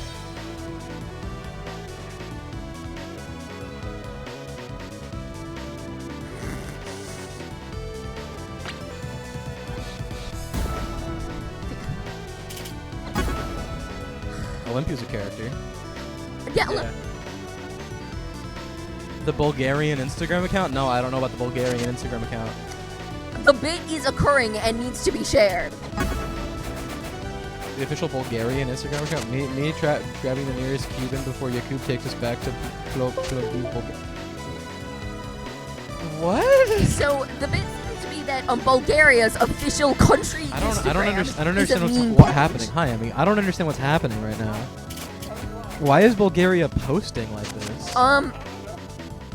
Attention, just be a meme page about jokes within your country to represent your country, I guess.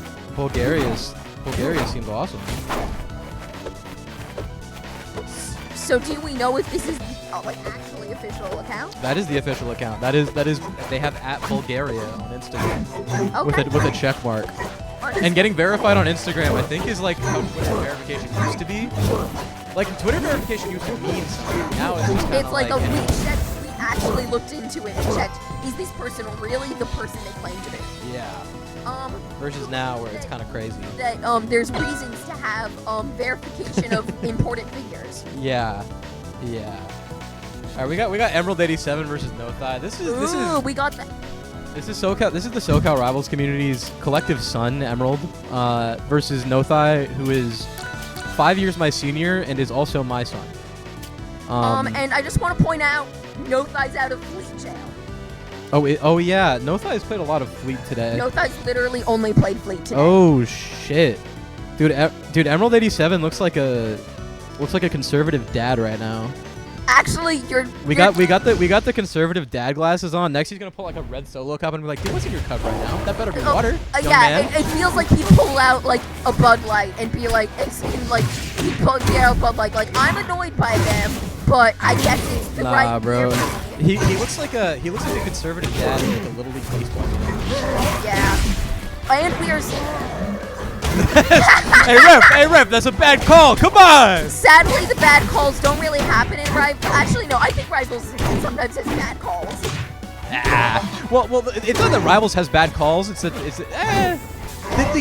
game itself is the ref, and the game is one stupid hell of a ref. Okay, I'm gonna say I'm meaning more in scenarios like there were several times earlier today where I got in a weird blind spot on Galvin's down special, where I was visually fully in the chain and yet did not get hit.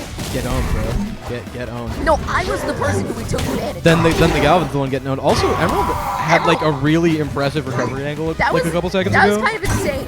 Like Emerald was kind of getting Nothai was taking control of that game, and then just Emerald took it back and threw it. And now we are back to an even game. Nothai started off the game very firmly in the driver's seat, and Emerald got like a crazy tech off the bottom and then brought the stock all the way back. It seems like both of them are really good at just saying, "This is my game. Dude, play at my pace." Dude, Emerald is such a good player when he's not tilted. Because, bro, he could be so good at this game if he just like listened and didn't complain. And he's been doing that more lately, and I'm so proud of my child for doing that. But yeah, like, I mean, if you thought we were joking about the he's collective son, yeah. This is father being like, finally, my son's learning how to drive. Yeah. I've been teaching him for months, and he'd be like, dude, what do you mean stepping on the gas makes the car go faster? What do you mean I have to like slow down around corners? What do you mean it says 30 miles an hour around this corner right now? Yeah. I'm like, yeah, man. No. You gotta slow down to 30, 45. 30 miles an hour to get off that freeway exit. That's too abusive. Yeah. And okay, that's the situation.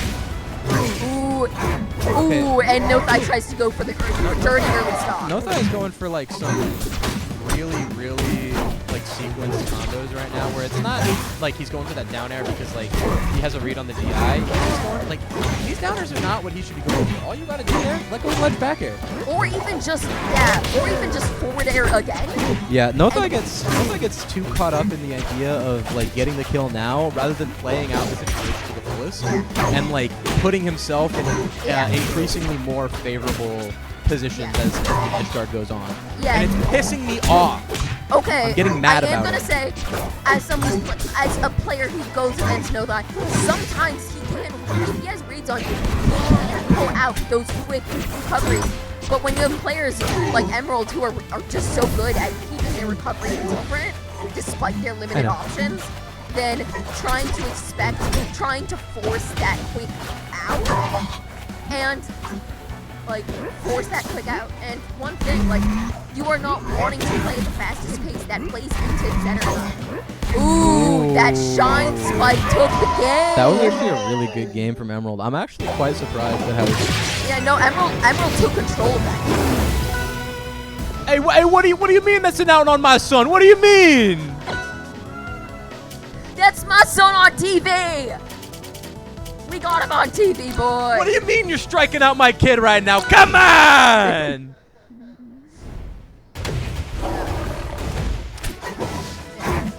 What are these down airs, Nothai? Garrett, what are we doing? Gare Bear, come on! I believe the back air. I believe the competitors are hearing you. Play some neutral, why don't you? I know, eat your veggies. Play some neutral.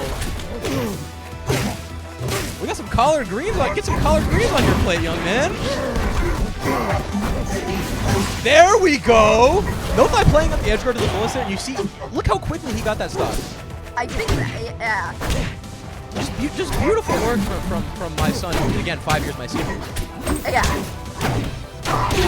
And Emerald hits the Masher 87. I mean, like, they call me Emerald 6'7". It's Emerald. Do you fuck with 6'7"? I mean, I don't care about it. Okay. I'm neither annoyed by it nor particularly entranced by it. What if I told you I fuck with 6'7"? Then I'd be like, okay, cool. Glad you enjoyed the joke. Ooh. Looks like he's about to bet all in poker. Yeah, he kind of does have the Chris Moneymaker shades on right now. Yo, is that Emerald Moneymaker at the setup? Dude, this guy's a legend at poker. At least we know who Emerald is with these glasses on. Yeah, man. Emerald's a man of many shades, so to speak. Oh, that shine up smash was so gross. I hate Zetterburn. Will Emerald just, yeah, as somebody who, Zetterburn's no longer a problem character for me, but boy, Zetterburn is something else. I hate every character in this game. I'll be so Do you like the game at all? Oh, I love the game. I hate all the characters. Okay, so the thing is I'm honestly cool. I think every character gets to be blamed to be cool. They're not. No, it's not cool though. Because there's no mix-ups on some of them. Says the Rivals 1 lover. Yeah, we can talk about that. That is actually fair. Rivals 2 doesn't enter DI. I like Rivals 2 more than I ever liked Rivals 1. Actually, fair enough. Yeah, man, I'm on the. Garrett, shaking his head. Hey, bro. Dude, sometimes you win a game and it feels like you lost. Are you gonna start next game with downer again? Dude, if he doesn't space like a forward air or a back air and goes No, for some crazy please go for bullshit downer. down air. Are we running for it? Yes. Forward dash tilt. dance. Yes. Yes, the dash dancing, the neutral. It's here. And Nothai voluntarily cornered himself. Using your disjoints. Using your massive fucking axe to space out the rushdown character. Okay, Nothai's doing a good job of playing these like platform flowcharts where, you know, you get the up throw, they DI towards the platform. Nothai knows you either go for the re-grab or you go for like an up tilt or up smash as well. Yeah. Nothai is hitting all of these up smashes. And especially on this stage, Rockwall, you kind of end up getting those platform attacks a lot. And boy, up smash. Dude, that up smash covers the entire thing. Yeah, man. The whole fucking thing. Oh, but so does up smash only. Like, It's kind of gross. Zetter only covers one of the options, and yet it kills early. So Yeah. that kind of skips the whole box is at a high percentage. You can't combo it. Yeah, Zetter burns. If Zetter just gets a fire-based smash kill, then they just get to skip that whole stage of gameplay Lock relies on, where they can chip away and get those high percents.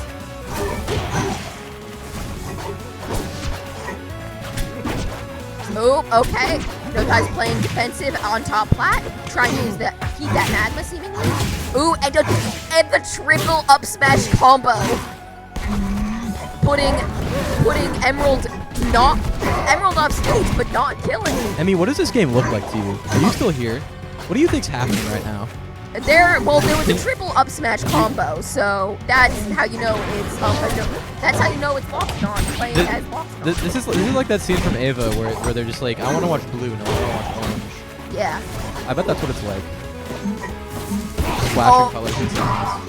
It's especially funny because they're both green, so it feels like we're just seeing green fire from one and then green fire from the other. Dude, yeah, because when Lox has magma on the skin, it kind of does just look like he's on fire. It's just different green fire against each other. Up smash, up air, up smash. I mean, it's fucking up smash. I think it's honestly a fair call to say, what about another up smash? It looks like a bunch of okay, whatever. I don't even care. It's not. I don't care about this. It's not even like it's really cool to me or anything. Oh, and Emmy gets out of that. Will Emmy be able to take that final stock, or was Lox just holding on too much? Ooh, look at that. You see how he's standing? That's my son. He stood still, just like me. And he got a parry. Zetterburn actually didn't press the forward button when oh. And we're blasting off again. So first game of the set, not really full back and forth. Oh shit. Oh my god. Nothai hung over and showing up to class the next day. No, this is a poker game. No, Teach, it's just really bright in here, man. Stop. Dude, teacher, I don't want to take off my sunglasses, man. Come on. Dude, I should be allowed to wear sunglasses indoors. No, I'm not chewing gum. It's tobacco. Personally, I think... What'd you buy? Personally, I think we're just, seeing, like, who's betting on black for roulette today. Kyle bought, like, a Pokeball thing. Is there candy inside there? There's cards. That's such an inefficient use of space. And plastic. Yeah. There's a reason that the aluminum beverage can is a cylinder. Wow, what a wasteful product. Obtain 3. Is that like a temporary tattoo? I mean, I like Mega Axel, but Yeah, Kyle bought a life-size Pokeball that had 3 packs. Bigger than life-size. Maybe a little bigger than life-size. And it has 3 packs of Pokemon cards in it. And the rest of the sphere was just empty space. It is a horrible and wasteful use of packing material. With 3 thin rectangles. Yeah, what's my catch rate? Do you think you have enough badges? How many badges do you think you need to train me? I'm a 4 badger. I'm chill with that. Because the mid-gamers, those are the ones that get you through. I think 5 badges. 5 badges? I think this is like one of... I think this is like the second to last time.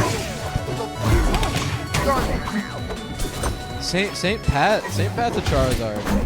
Saint Pat's level 36, quite literally. That man is 36 years old. Yeah. That's my Charizard right there.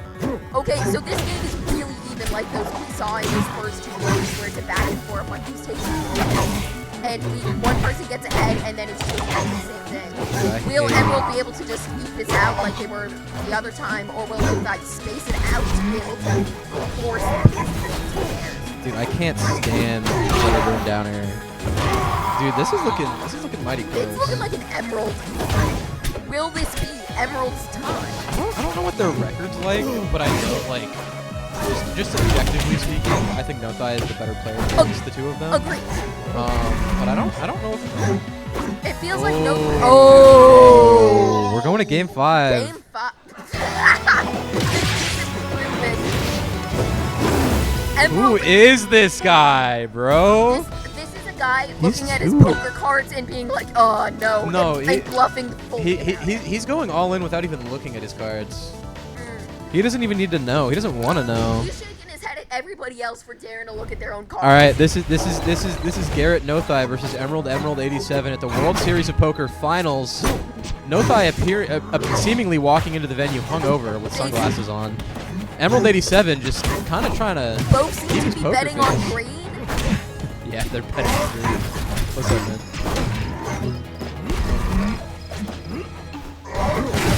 The thing is that if you zoom in the camera, that means if they move the chair, they're immediately out of frame. Sadly, we do not have this set up like an interview shot. This is not a. Actually, it is. This is a medium shot, not a medium close up.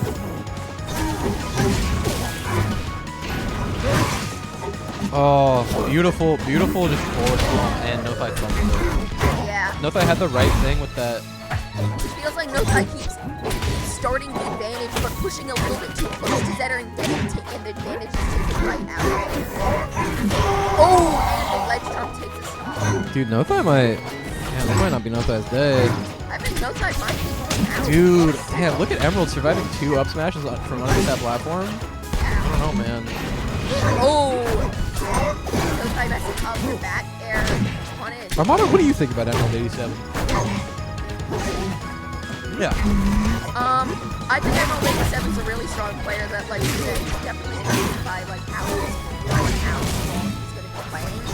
But Emerald at his best, he's just a really strong rushdown player who's You know what you need to do. You're just doing the wrong things in these scenarios. Yeah, it definitely feels that Carrot's kind of in a position where it's like I've been trying handed to play as the aggressor in a matchup where I feel like Emerald as center has more tools to be the aggressor. Ooh, great DI. Oh, Emerald using up all of his resources. Emerald using up all of his resources. No, they!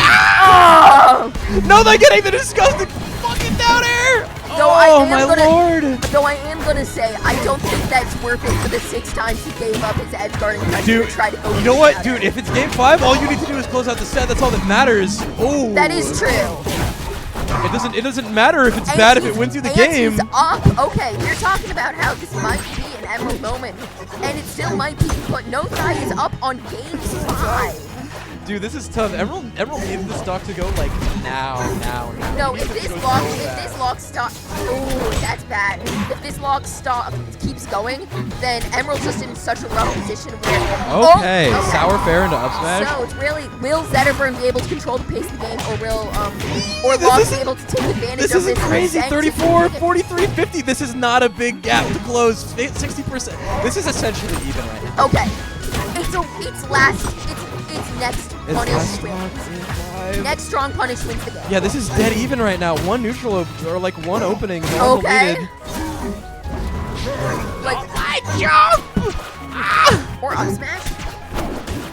Carrot with just this. And Emerald is going. What are you doing? Emerald is stealing the pace and not letting it go. Oh my god, dude! If that. Nothai's fumbling so hard right now. Yes. Back here. No, that's not it. Oh, why are you just react?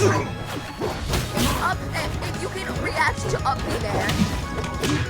Oh, and Emerald takes it in an upset over Nothai. Oh, there's a pop off there. Our wonderful conservative and dad. the Mewtwo King handshake. Really. Oh. And our conservative poker dad has won his game. He's getting to not see his family for another night. Dude, no. That's No, tough. he won big. He has to go back. No, he won big at the casino, and therefore he cares more about that than his kid. So that's the real thing. That's tough. That's tough. Really, it was a thing where Emerald was controlling the. The passers-by outside waving to the camera. And I don't get- know them. And he bet on green and Oh, he won. yes, Can we get our please. interview with? Come sit down for your interview. Can I ask one question to Mr. All right. Can you rank the poker hands? Can I rank the poker hands? I mean, Royal Flush is iconic. It's probably the best one. Oh, I mean like actual rule sets. Do you know the order of Mango poker did that hands? shit. Oh. Yeah, he's right, but he said it's his favorite. I don't care if it's his favorite. No, I always play with a reference. What do I know the order? I don't know. I just got here. So seemingly. All right, thank you.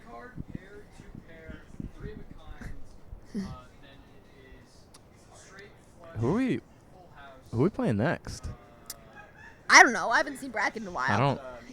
You run the bracket, man. No, well, I do like most of the work, and then everyone else is like, "Hey, do you want me to do this for you?" I'm like, "Not really, but you can." And Really, and then like 4 people end up running my event for me, and I'm just like, "Okay." You do something if something's not working. Yeah. Well, I set everything up, but I mean, yeah. I asked you if you wanted help setting up, but you did not. no. Okay, so actually getting back to our interviewee here. So is it true that you won poker without knowing the hands? I mean, I guess so. Like I said, get just that got he here, bet on so- he bet on green and won. Okay, now let's actually talk about rivals and leave this bit a little bit behind. All right, we're gonna close down the YMCA after school program right now. We're gonna cut to our next set, and we're gonna watch some damn video games. Okay, but like anything you want to say after that set? I don't know. Get shit on, I guess. You're fucked. Fair enough. I just want to say to you, it felt like you were really good at controlling the pace, where Nothai was trying to play the aggressor, and you were just not letting him and keeping that role yourself. Yeah, I learned that's the thing in that matchup, and I get a lot of matchups is that you just have to let them make the first move, and then you just go in there and fuck them up. If you said that with Ryan right there, he'd be so proud of you. He literally said that like it's like he waited till somebody did something and then took control. I bet. Okay. Dog West. I'm finally out of here. GG's Gamers. Oh my lord, sealed her. I almost never commentate, so guess I'm doing this now. Well, yeah, we're here now. We're on the mic. Yep. We're on the beautiful cam, dude. Like so many people have been walking by and noticing that we have this camera on, and then like, it's shocking. I figured people would be like way more caring about it. We're famous. We're actually famous. We're live on TV. Holy shit. I figured people would be way more like, because there's like parents like with strollers walking behind us sometimes, and I figured they'd be like way more suspicioso about the fact that there's a camera on facing out the window, but nah. everyone that's noticed has been like, oh my god, hi. Like there's just random people. It's quite lovely. We have Majin Miku and who on stream next? And Jewel Thief. Oh boy. Dude. Olympia is such Fleet a character. Well, I mean, I think that Fleet Orcane's a little better than Fleet Ollie, in my opinion. But it's close. I think they're both like kind of even. Orcane before the nerfs. I've heard bad things about Olympia Fleet.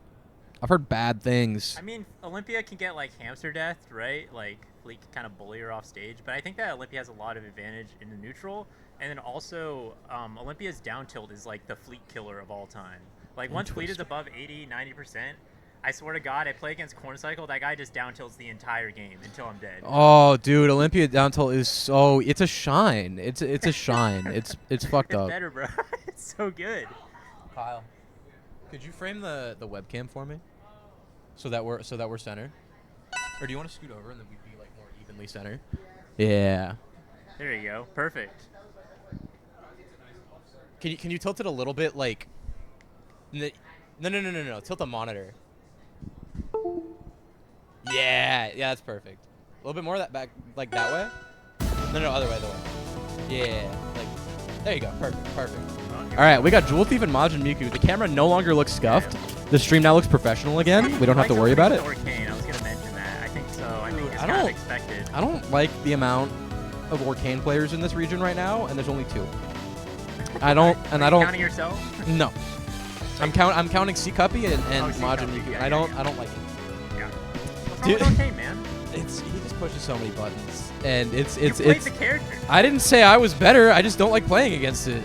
He pushes so many buttons, and it makes me upset. No, the thing that upsets me about Arcane is when I'm trying to get off the ledge and I'm getting bubble spam on the ledge. Yeah, that's some stupid. That's some BS. Truly upsetting gameplay, that is. Yeah. Just don't go. Is the stream frozen? Oh no, there we go. No, I ain't getting frozen. Hey man, I never said I was honorable. All right, so we're in top 8. This is losers quarters. Next up is actually me and Sealed are playing. We're commentating right now. This is how I ice him out before we play our set, so that he can't I'm gonna practice. make 20 more issues on the setup to ice you out. Oh god. The setup's broken. Not enough frame rate. My controller broke. I'm gonna DQ you so fast. Okay. You can't pick the forest floor alternate skin, by the way. Why not? Because I said so. But I like it when the platform blends in. I'm sorry. You're at my tournament. I make the rules. I like it when the platform blends in with the back. I don't. I think it's really I don't. great for the game. It's my tournament, my rules. You can't pick that stage. Yeah, I can see chat. All right, we're getting game 1, Julesville. This is my favorite stage. It's just the best one. It's just good. We're down tilting. There's so many Orcane buttons to be impressed. I was like so shocked earlier when Majin Miku did like 2 baby dashes in a row to space an up tilt. I love you too, Ethan. I love you when you love me. You only love me when you want love back. And you don't love unconditionally like me. But I'll always love you. You only love me when you want something. Yeah, that guy's And right now I want to see Jewel Thief take this game, honestly. I'm biased. I don't like the 2 characters that Majin Miku put. I don't know! Jewel Thief's stock just got deleted, I guess. We're talking about bullshit, some nonsense, and there's already a fleet stock off the screen. The Jewel Thief's one of the few players in SoCal that have been like messaging me recently and been like, hey, do you want to play sometime? And I can get some advice from you after you play? And I'm like, yeah, absolutely. And there was just one thing where I told Jewel Thief, like, sometimes you'll be playing the neutral game and then you'll just like stop and throw an F smash like that. The mystery soul, as my friends and I like to call it. Mystery soul. And I'm like, just don't do that. Just keep playing. That doesn't make it good, man. It makes it funny though. It is pretty funny. Sometimes you get a little bit of whimsy. I don't think that the forward smash neutral. I don't think it's whimsical. I just don't think it is. I think it's pretty funny. Ooh, not making sense. Looking like really struggling to get Majin Miku squared for a 3-stock right now. And who's must have been the wind? Who said that? What's going on there? What did you hear something? I'm doing crickets right now. Doing a really good job of playing the pressure off stage.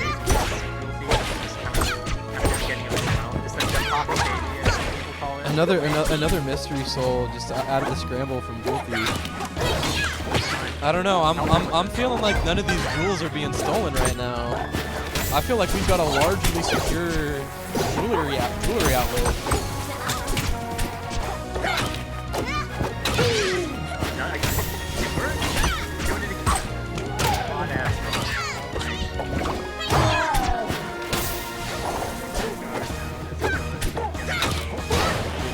It's looking like the Billy Cobb and Sons jewelry department having the best security of all time in the bargain market.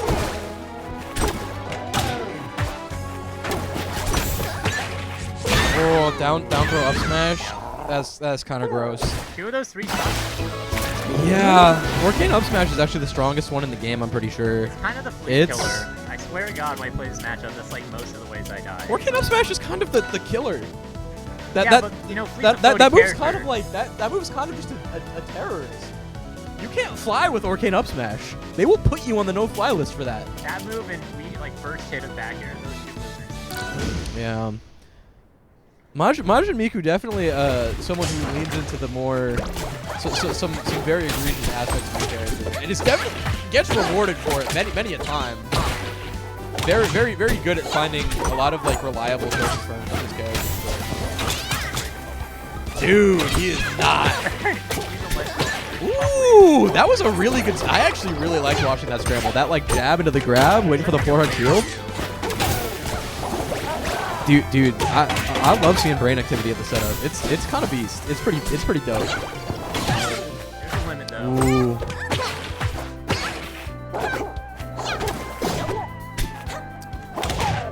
And an up tilt back air. The infinite combo. Yeah, that's what I call it. The infinite combo.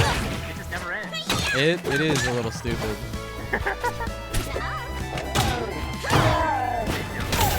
Ooh, okay, covering that platform. Getting a good grab out of that scenario. I can't fully tell if it's intentional, but Jewel Thief was playing that corner scenario so well. Getting a lot.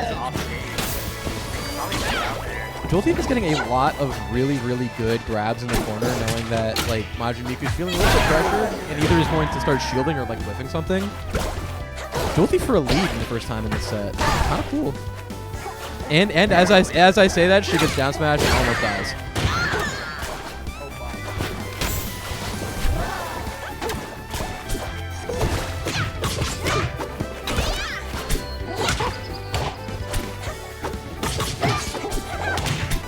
A lot of grounded neutral.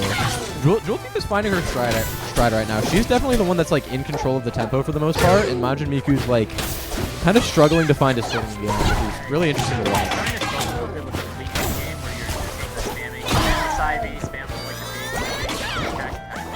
Yeah. Yeah, there's a certain pace that Fleet plays into sometimes, and if you don't know how to deal with it, it can just feel so oppressive.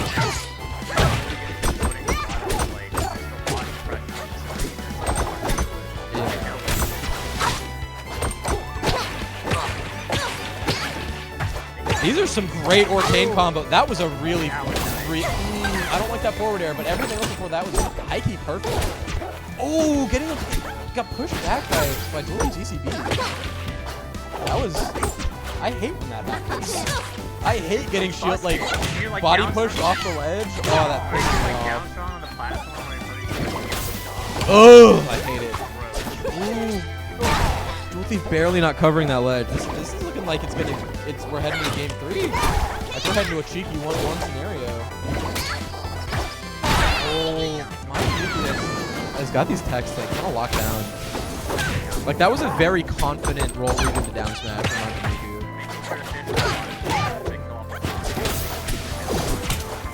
Dude, the down strong is so annoying to deal with, especially if you're a flame character like Fleet.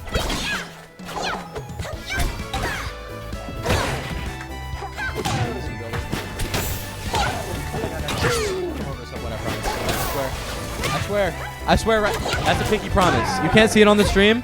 On Nard's Soul. On Nard's Soul, someone who I'm not friends with and I'm pretty sure doesn't like me. On Nard's Soul, I will be there next week. I promise.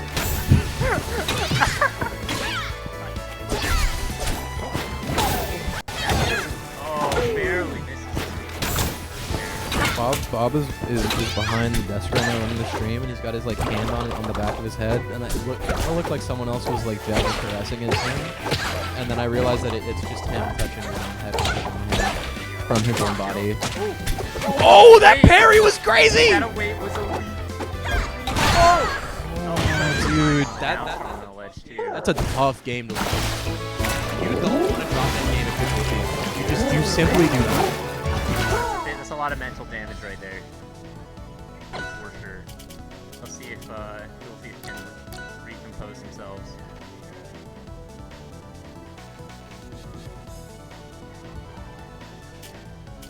Majin Miku looking real strong in this set, and I don't feel at all bad for wobbling him earlier. I don't. I have zero regret in my heart. Downer needs to be changed. I have a feeling that they're aware.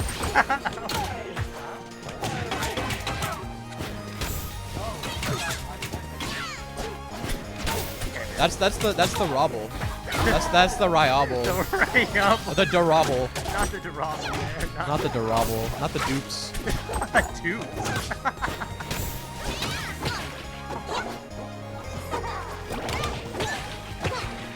The Durainbow dupes.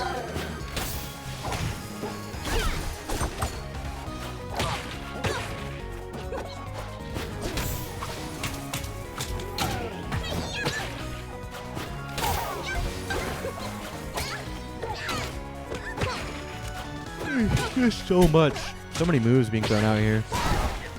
I'm on 10 milligrams of Adderall right now, by the way. Down, go down. He's not listening to me. He doesn't want to hear me. My voice. He don't want to know what drugs I'm on. How many joints I smoked today.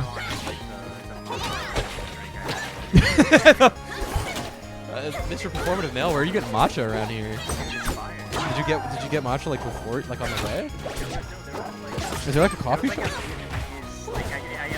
Wait, there's a Vietnamese coffee shop on the street? Dude, what? I live here. They also have food and it's really good. Well, yeah, we have great food on. There's Vietnamese coffee on the street? Yes. There's Vietnamese coffee on the street? Dude, I don't know my own town. They just get. Huh? Yeah, I know. Dude, streets are going off for that up smash. It's feeling like the venue's got energy for Jewel Thief right now. Yeah. The streets want to see a Jewel Thief a game. But this is looking rough. Jewel Thief's she's been on the back foot like this whole set. Monty's locking it down right now. I mean, Majin Miku, obviously very good player. We've seen it time and time again. 2 games up, and all of a sudden, Jewel Thief now in a ton of trouble. Not quite going to be able to get past this Arcane. I mean, look at all the things that this monster can do. Oh, so much. One more up smash. It just kills you. Exactly what Fleet can do in the right hand. So patient with a lot of these situations. More families walking behind us right now with their children. And reacting. Dude, this is tough. And it's GG's for Jewel Thief going down 3-0.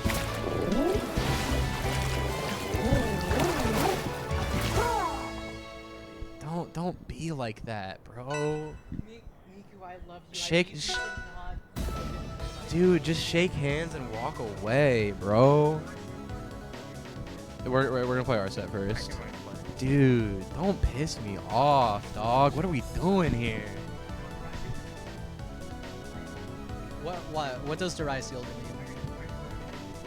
You get to annoy people on commentary. Okay, cool. Come join me.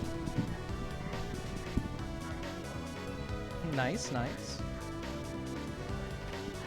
right, now say it into the mic once again. What does sealed or Durai mean? I don't know what sealed or Durai means. I don't know why I asked that. So, what does sealed or Durai mean to you? Is this like a poetry question? No. What does sealed or Durai mean to you? I forgot what the question was earlier. I was waiter. Can we get another sealed or Durai match on stream? No. The one that you were just talking about. I keep looking at the background when people walk by because some people haven't paying attention. And if somebody stops, I'm gonna just do. It will happen. But anyway, we got Durai versus Sealder next on stream. Based off that one person in chat, I think this is a match that happens quite often. Oh yeah, I mean it happens quite often. These two have been playing for like, I wouldn't necessarily say top 1, top 2 for our scene for a while because last season they were number 2 and 3. So who was number 1? St. Pat, right? The Crag player who does phenomenal stuff. Honestly, I'm gonna say it. If you can get top 1 in a region full of fleets and you are a Crag player, you deserve it. Okay. That being said, St. Pat's not here today, so we're just gonna be talking about this Fleet versus Rano matchup. And extremely volatile. Really? I would think Rano's relatively stable. You would think so, and then he goes off stage once against Fleet, right? The character who edgeguards everything. Does Fleet have any other edgeguarding abilities outside of just the downer? So I've seen the downer, it's obviously good. So Fleet has one area that goes off on frame 4. Doesn't really have any end lag. It's a combo move. Yeah, it's an air. Carry move. It's a really good move. That move's also really good for edge guarding. What angle does it send at? Because I have not actually seen people using it. I think it's like a 45. That's not horrible for... Not horrible, but if you hold in, you get back air. Okay. Back air sends at what? 30? Mm-hmm. Yeah, something like that. Okay. That makes a bit more sense. Anyway, we got Durai versus Sealer on stream. Durai plays Rano, Sealer plays Fleet. Yeah, we got the power shields coming on out. These two already know each other pretty well. I cannot really guess how this matchup would go, because I just don't know enough about Fleet, honestly. Yeah, so And one thing he's I'd say, dead! so like I said that I said it relatively reductively, where it's just gonna be like one of them goes off stage, they die. But right, both of these players extremely good on their punish, extremely good in the neutral, and the biggest thing is that these two have been so unbelievably back and forth in their last few sets against each other. I believe lately Durai's been taking the upper hand, but in the end, Sealder's definitely someone that Durai looks forward to fighting the least, I think, at each of these oceans. Wow, he doesn't like competitive matches? Maybe not into Fleet specifically. Okay, that's reasonable. Right, I mean, if your strongest opponent is someone who's going to want to try to force you to approach the entire time because they're running away, it makes things a little bit tougher. But right now, you know, Sealder doing a lot less of the running away, doing a lot more of the running in thing. Well, Sealder's kind of forced to run into because Sealder is behind by a decent amount. Yeah, I mean, that's a full stock down. If the match is just going to be running away, Durai's just going to win. Exactly. So you need to force something. Yeah, you can see some of these power shields coming in clutch for Sealder. The back air not quite going to connect there, but a back air from Durai puts Sealder in a terrible position. And I talked about Fleet edgeguarding being one thing that was really good. Rano edgeguarding, this Champions League. Oh my god, I said Champions. Please end me. Ooh, I've been doing too much League of Legends commentary. Anyway, his character is basically a jack of all trades. I like Durai hugging his corner, so if he gets hit by a 45, he just gets hit from the bubble and does not die.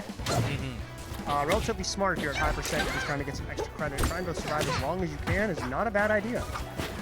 I mean, you can also see here, just playing around the ranges of his moves extremely well. I mean, just tippering on that down tilt when it's still not quite deep floor hug percents, but not going to be able to get back to stage. Just classic ledge hog, nothing too crazy, not going to get too fancy with it. But when you're up 2-1 stock, I mean, you got a lot of leeway. And this is still a large losing. You can do it, but it's going to be slow. Losing one stock's not the end of the world for Durai. I mean, you said that Rano is relatively stable. I would argue that Durai as a player is extremely stable. Like, you know, just always looks for the piecemeal hits here and there. Doesn't really go for anything too crazy. Just simple drop from ledge. Wall jump fair, wall jump back air is the main edge guards I've seen. He hasn't been going for anything super greedy, super off stage. Exactly, especially if you go with a wall jump back air, then you can go for the reverse bair into the double jump bair. It's also pretty easy for Rano to threaten a high recovery. Oh yeah. Just because of the high frog jump and back air just being a giant move. Yeah, I mean, super jump is honestly really good in this matchup. One thing I do like to see is these two smiling in the cams afterwards, understanding like, you know what, that was a pretty dominant game from Durai here. We're just gonna have to see what this turns into. And he's a better person than me. If I'm playing a game, I do not want to see my opponent smiling. Yeah, I mean, you definitely don't want to be seeing that, but we've seen these two fight each other again and again and again. And it's nice to know that these two can enjoy playing against each other, because look at this. If you're getting hit this much on a Saturday afternoon, I'm usually not too happy about it. Nice frog jump into the back air. There's that back air that you're talking about. The wall jump fair not quite gonna work, but ledge hog gonna do it. And as you mentioned, he just kind of threatened the back air, just the forward air. Didn't go too far off stage, just forced a low recovery, and was not able to make it to Sealder to make it back. Yeah, every time that Fleet is forced into a low recovery, it's a terrible spot for the character, because if you have to up B directly onto the stage, that is a free punish for anyone who, you know, keeps their wits about them. Does it not hit ledge? It can hit ledge, but you know, you have to just take into account that you have the ledge invincibility around that. Right? Especially when you start getting to this level, these players are very good at timing their ledge invincibilities on those uppies. So you got 3 refreshes, you got a lot of chances to make sure that Fleet doesn't actually get a chance to get back on stage. I love the bubble. Have bubble plays there. You got forward throw, just gonna send straight into that bubble, and Sealder's starting up that flowchart, trying to get this kill, but can you actually do it?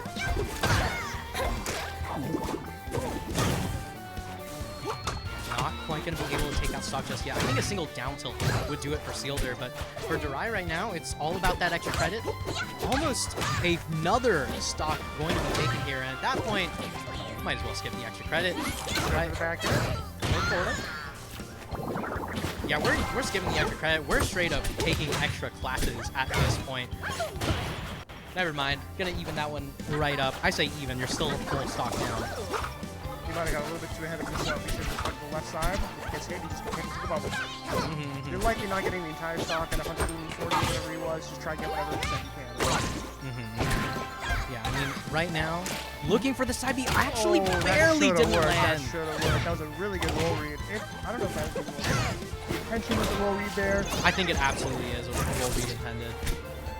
But yeah, I mean, you can see exactly what I was talking about earlier, right? Where Sealder on that fleet has the opportunity to get these spares, get these back airs, get these nairs.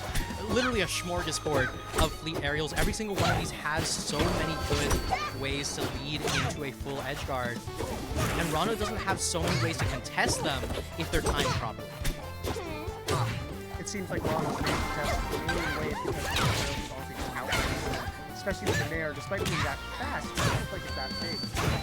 Yeah, every now and then you might end up trading with a Rano aerial, but I mean, at this point, I think Durai's more than happy to trade anything. Go for the back air. And there it is. And we were expecting to see a very, very back and forth set, but right now it's looking all Durai. It's been pretty one way so far. We don't really see the smiles coming on through anymore.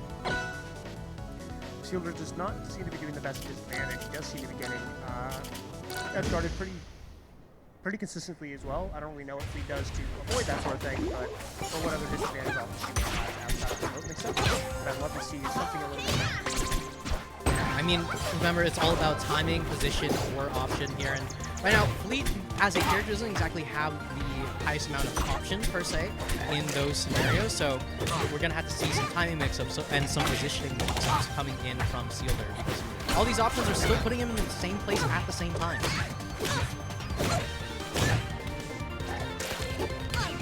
Oh my god, just zipping back onto stage with that Nair. Right now, off stage, looking to die, and there is the death that Sealder was looking for this entire time. That was a very, very early back air kill. I'm telling you, man, that back air is really strong. And to think that was the weak back air. That was the weak back air. That was the weak back air.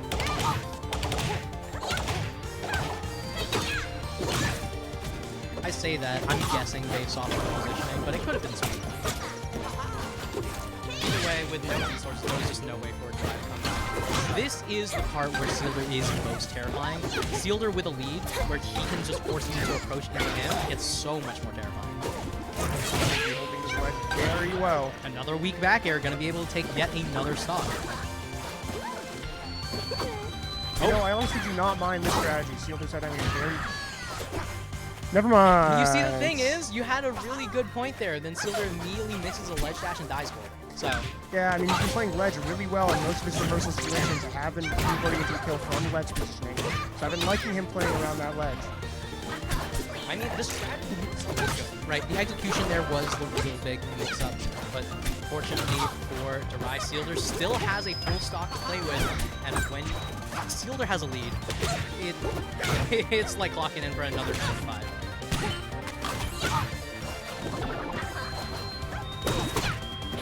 Bubble might be in place for what that's actually going to turn into. Sealder not going to be knocked into the bubble. Durai off stage, not in a position where the bubble would actually save him per se, but down throw, going to look for some sort of aerial to keep this fleet off stage. The positioning of these moves is always about the edge guard, but if you can't reach the stage, you're not going to be able to set that edge guard up. Almost every kill this set has been just from an edge guard or blocking a high recovery, and then the other character does not being able to make it back.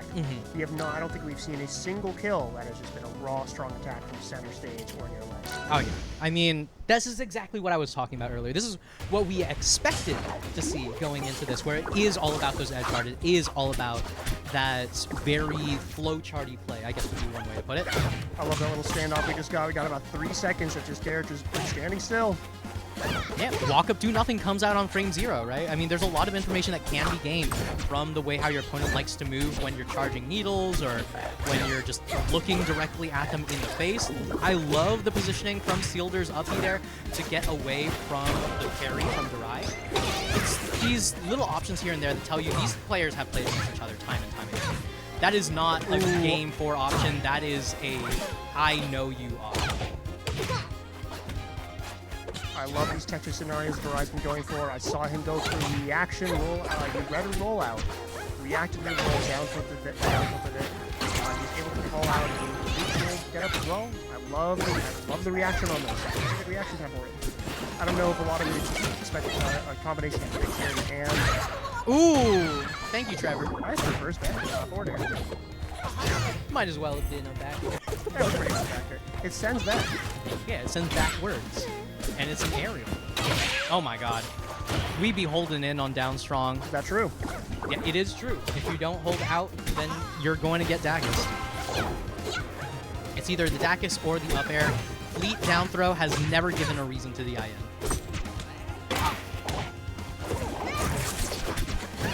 Alright, we got Brian slipping and sliding around on the frog here. But the big thing is, right, so Sealer has the flowchart started to set up despite having the percent deficit. It's actually a little bit interesting here. This could be a kill. This is big. Should be a kill if you convert it right. I'd love to see Sealder go through a lot more just like back air edge guard. Trying to fish, trying to sneak those layers either that ledge or just like 45 degrees under the ledge. He's been missing a few of them in losing position. I'd like to see him hold higher than ledge, just go for space back airs. Because even if you miss that, you're not losing any positioning, which has been the biggest thing that's been getting up missed chances. Yeah, I mean, I definitely agree with that. I mean, look at that right there. Missed out on the positioning, almost lost the entire stock for it, but down throw, gonna get DI'd out. Another one of those nairs coming in clutch there. Can you take the ledge? You can. Expecting Durai to go for that ledge, going to commit to that roll. There is no way that's sweet spotted. I'm surprised that he killed. Yeah, I mean, sweet spot, well, not sweet spot per se. Strong hit on that Broider, going to be able to kill right there. Durai in a tough position here, grabbing the ledge actually to get away from that one. Triple up tilt. Thank you, Rivals 2. Could be death if you converts this right. Do a forward air, back air. All right, going in with the down air. Second one not going to lead into much more, but we see these float bears out of shield coming in from Sealer here. Has the float, going to be able to get back to stage. Hasn't touched ground just yet. He's been running back and forth between the left and right side of the stage. Sealer's been constantly off stage. He's not been able to regain central. Oh, wow. Yeah, that side view was actually impeccably timed from Sealer. Going to be able to knock Durai off of that one. And another one of those parries not going to go through. Beautiful shield coming in from Sealer. Down throw. Dash attack. Not going to kill just yet. One forward air. Puts Durai in a tough position. A beautiful, beautiful read coming in from nice. Sealer, taking us to a game 5. Taking a nice deep breath. A little bit stressed. The B reverse on the side B to get into the right position for that down strong, which reverse hits Durai directly off the side. Well played. It was very well played. All right, and we're going straight back. Durai says, you know what? It was the play. It wasn't the stage. I can do this. I can get that tongue going. I can get this momentum going. Excuse me. Seems like holding center has been one of the more important things this set. Both of them have been able to convert off stage extremely well. And most of the volatile kills have been just off stage edge guards. Yeah, and you see right there. So Durai and Sealer, right, playing around the wind chime on both of their characters. Now, if you do have wind chime on you, you can always parry when it goes off for free invincibility. It works for the Fleet, works for the Rano. But what Durai did right there, single needle, denies the wind chime parry. I think that's honestly a relatively underrated opportunity that Durai took a hold of there. But right now, 140%, looking for some slingshots, and Sealer still going so unbelievably aggressive here.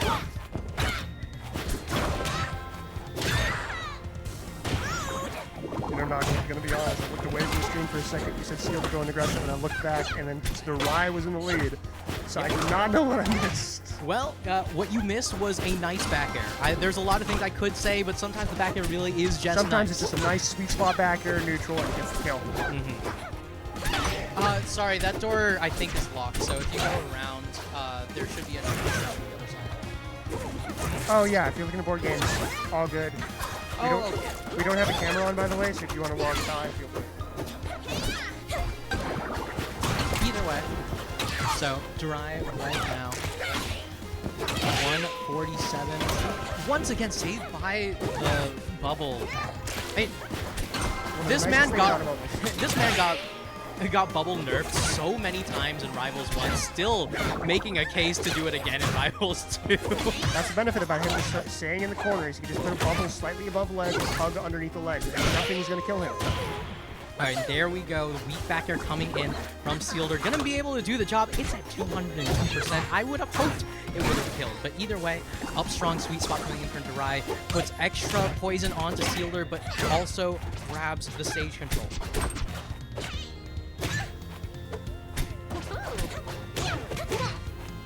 Throw up strong. Okay. So both of these players, both of these characters able to rely on the same opportunities here. Calling out DIN, I imagine, does not look like it would have been true on DIN. No, absolutely not.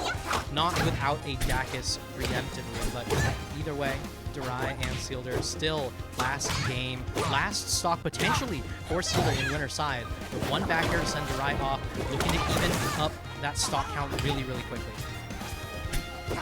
Respecting the get-up attack, doing a dash back on the neutral get-up. Right, gonna be able to snag that uppy back towards the ledge. And all of a sudden, final stock for one of these two players. 77% on Sealder though, so you have to be really careful. A single one of these upstrongs could do it.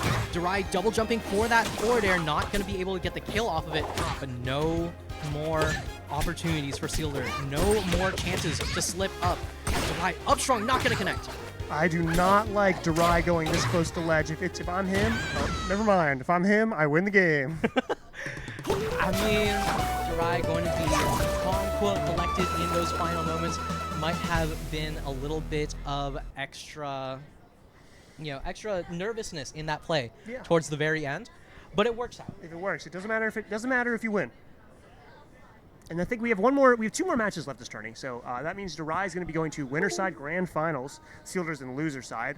Oh, 3 more matches. So we have loser semis coming up next. Winner of that's going to play Sealder, and then winner of that's going to play Durai, correct? Makes sense. Are you in? Huh? Are you in? Am I in? Yes. Am I still in the bracket? Rivals 1, not 2. Okay, well, 1's the better game. So you're so right. You're spitting. Yeah, you're 1 spitting. is the better game. I love Rivals 1. Beastly jump scare. We do have loser semis coming up next. I believe they're waiting for me on main stream. And then winner this is going to play Sealder into Durai. So another 3 matches. It's all going to be best of 5. Should be coming up very shortly. I don't know if we're going to have Rivals 1 on stream. I imagine if we have the time, we will. It would be nice. We probably will. Rivals 1 goes pretty fast. Rivals 1 is a very speedy game. So yeah, we got a few matches more to go. It's probably going to be about 2 minutes before the next match gets on. I do see Durai in this room. Does Durai want to do any post-game interview or no? Hello, Durai. Durai's 1% phone is now at 0.6%. It's 0.6%. Still, yeah, 0.6%. We round up.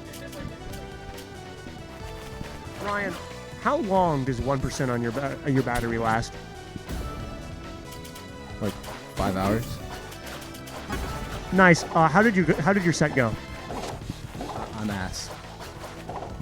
Why do you say that? That should have been a 3-0. But it wasn't. Why do you think? Okay, why do you think you're ass?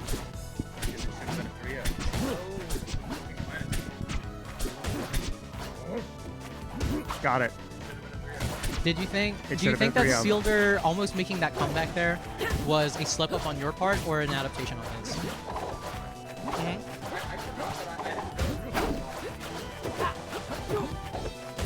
That happens.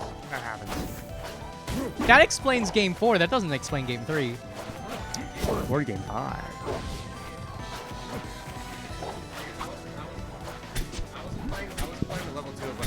playing in game Mhm. 3. Game 3, like I just ran in way too much when my game plan revolves around not doing that versus Fielder and letting him come to me. And I let him run away with it, which is bad gameplay on my part. Again, that's a slip up on my part. Maybe not the strongest game plan as someone whose game plan revolves around punishing people who run in. All right, next set. Now, these two are not people who run away. These two are people who absolutely hold forward. The W key on their keyboards is unreadable. So for those who do not know who we got here, we got Emeralds and we got Majin something. Majin Miku. Majin Miku. Playing Zetterburn and Olympia, sticking to Olympia. I think it's probably because later in bracket. He's been trying the Orcane in the earlier matches. I mean, Majin Miku has had the Orcane and the Olympia both extremely proficient on both of them. Oh, this is a run back now that I think of it. Yes. That might be why he stick to the Olympia immediately. He might have lost the Orcane game earlier in the day. But here we go. No Orcane in sight. Nothing to put out this fire. It's just all damage coming in from Emerald 87. Forward air not quite going to sweet spot. Not quite going to connect. Down strong. Not going to do it. But up throw into forward air. This up throw is disgustingly good into the fire characters. That up B was interestingly angled, but in the end, up strong not going to care about much. Nice rock. If at first you don't succeed. Do it again. Exactly. Your up smash is strong. Do it again. It's called an up strong in this game because it is just that. I will up strong because it is strong. Oh god, I will forward air because it is strong. I will forward air because it is strong. I'm trying to recollect what happened in the first set between these two and what we were talking about in this match that may still be relevant. I don't play Rivals 2, so I actually still don't really know what Olympia does. Yeah. I know she has she's a very fast faller with an extremely volatile gameplay. I also remember that we saw Emerald going for a lot of down throw into F smashes, if I recall correctly, to catch fast falling. The thing is, that does help catch fast falling, not as particularly helpful into hyper fast falling like Olympia. Olympia is the fastest fast faller in the game, bar none. This character is heavier than some other characters off the top, largely because of her ability to fast fall. Right? You know, it's literally, think of it like this, right? Very light character, but still able to stay alive for quite a bit. So you're going to be seeing up throws on both sides. Olympia's up throw also disgustingly good into fast fallers like the entire fire cast, barring Loxodon. We don't count Loxodon. No, we don't. He's too big. Too big. Yeah, but, you know, Emerald 87, Majin Miku right now just eviscerating each other's stocks again and again. There's one up throw coming in from Majin Miku, not turning into too much more, but the stage positioning is very, very nice. One more grab, one more up throw, one more up air to start things off. That was ballsy play. That was an S smash. Oh, no air dodge, but not gonna get punished for it. Forward air. Oh wow, just barely misses out on that sweet spot. Zetterburn at kill percent right now. I imagine any smash attack or edge guard. Not quite. When it comes to the forward air, you're gonna need to be looking for the sweet spot, but doesn't get it. And just like that, Majin Miku. Unfortunate SD. Not ready for that tech. As long as Majin does not keep that in his head in future games, he should be fine. He seemed to be playing that relatively well. Yeah, I mean, that's a tough one to tech. In Rivals 1 is particularly tough because you have to tech after you get the hit, and that has 0 hit bars on it in those scenarios. So in this game, though, you can hit the tech button before you get hit, right? You have to be ready for it. You have to be prepared. Majin Miku says, you know what? Game number 1, that was all me, right? That was a fluke. I missed that tech.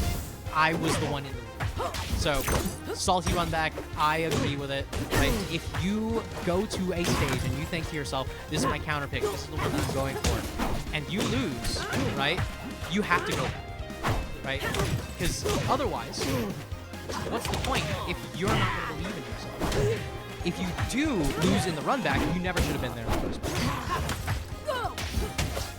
Once again, these two making it a case for it being anyone's stage. Extremely close between these two. Unfortunate angle on that fire line.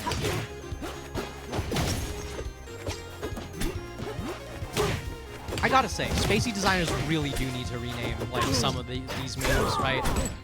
Firefox for Fox, Firebird for Falco, Firewolf for Wolf, Firelight on Zenderberg. Is that the actual name? It's the actual name. Like, oh my god, never mind. Who cares about the names? Majimuku taking a few of them. Emerald 87 going down once again, 95% and counting. Even got the pummels coming in just as much. 1-4 strong to start things off on forward air. Should convert into that. Trade.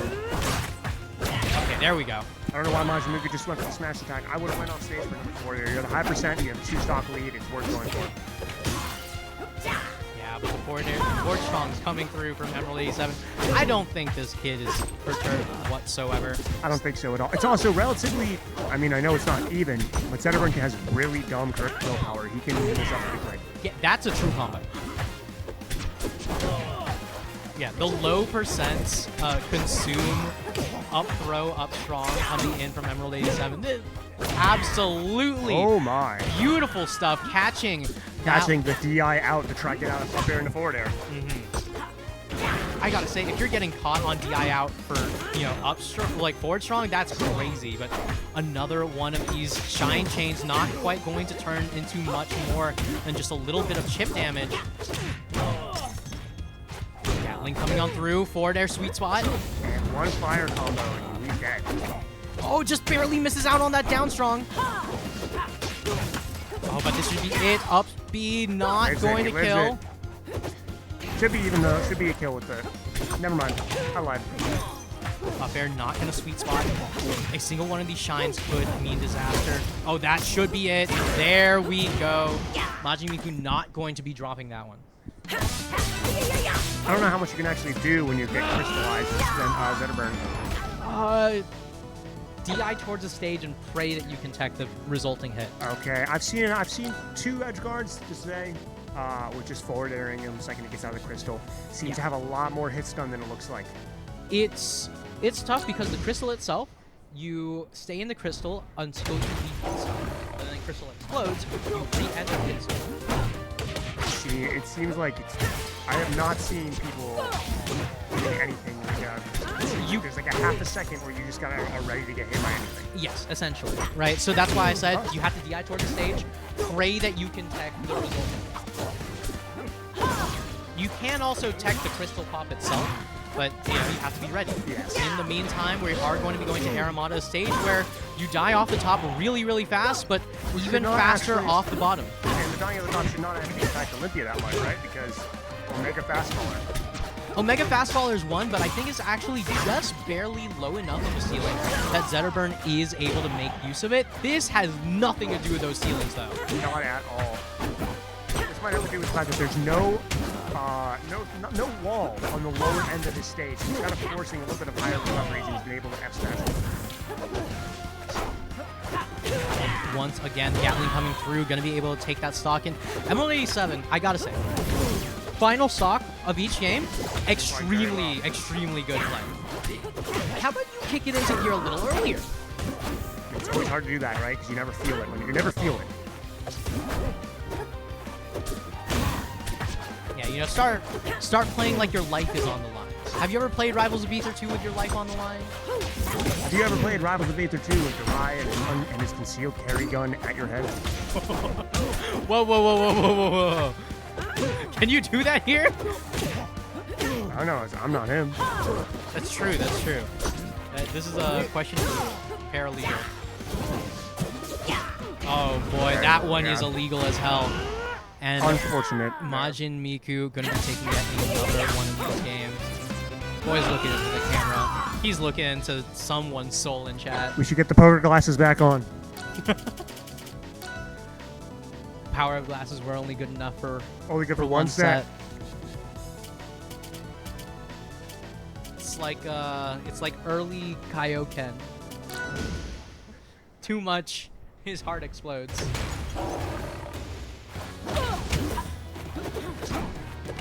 All right, game here 4. we go. Go Die Delta. Another one of those stages that has a relatively low ceiling. I mean, it seems like Emerald really does like these low ceiling stages, but I haven't seen that many kills off the top. That's the thing, right? It's theoretically a good pick for him, for his character, for this matchup. It's just a question of how much he can actually get out of it.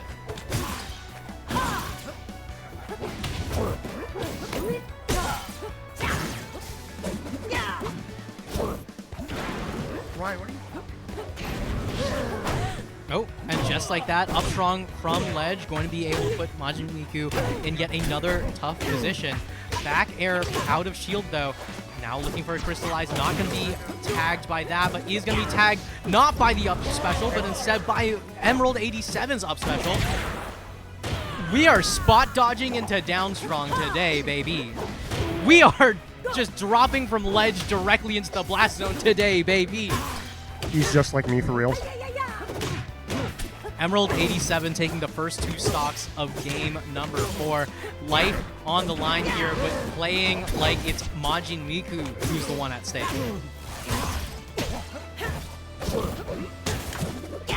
Oh, beautiful shine spike. Majin Miku got a little bit greedy, went for that down air, and in the end, it was Emerald 87 able to get that shine spike just in time. We're seeing the shine dares coming through, a very potent combo into the people who like to go for a lot of early floor hugs.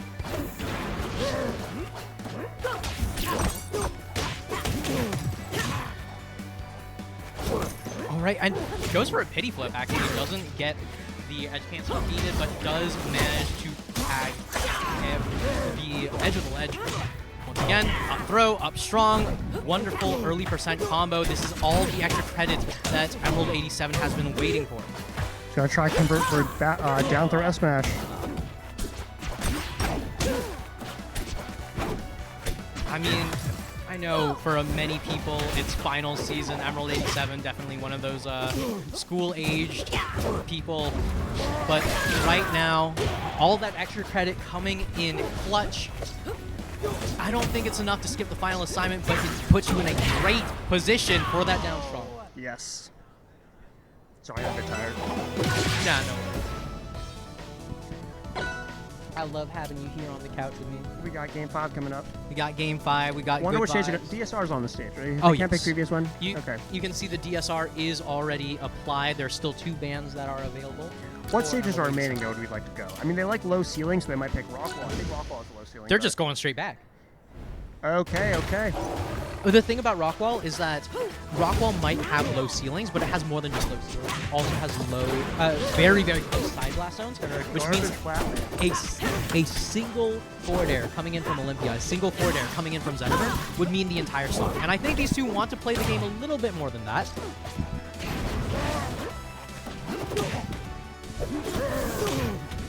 I don't like these characters. Yeah? No, I do not. Fair enough, fair enough. It's like Maple forward air if it also sent up.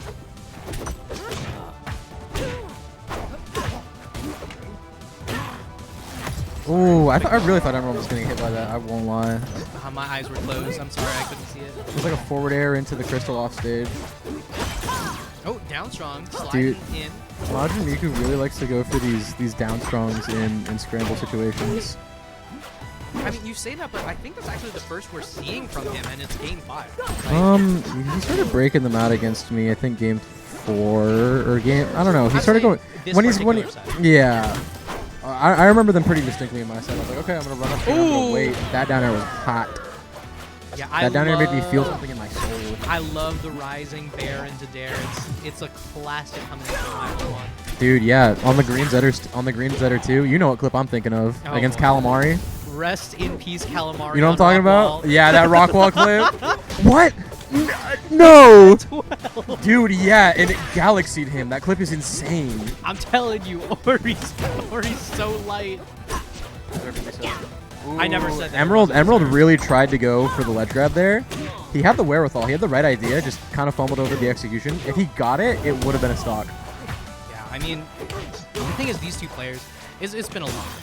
Right, these two, they're playing into each other. They're doing their best, doing what they can. These two played in winner's side too. Yeah, Emerald lost, and let me tell you, Emerald is looking very, very powerful right now. Like, I'm not sure what your definition of powerful is. Never mind. I guess see what I'm that's saying? He's been doing like really good recoveries all day, and like sure he lost an interaction just by like a hair. This is very, very, very doable. Especially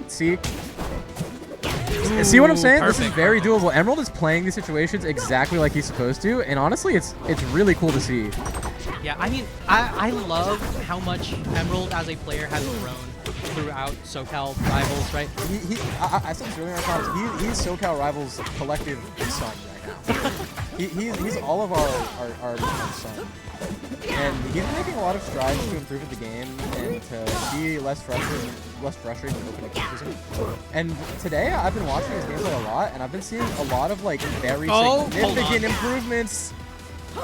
Yeah, but Majin Miku has been at this point for a while, right? Very, very good player coming in from LA. No!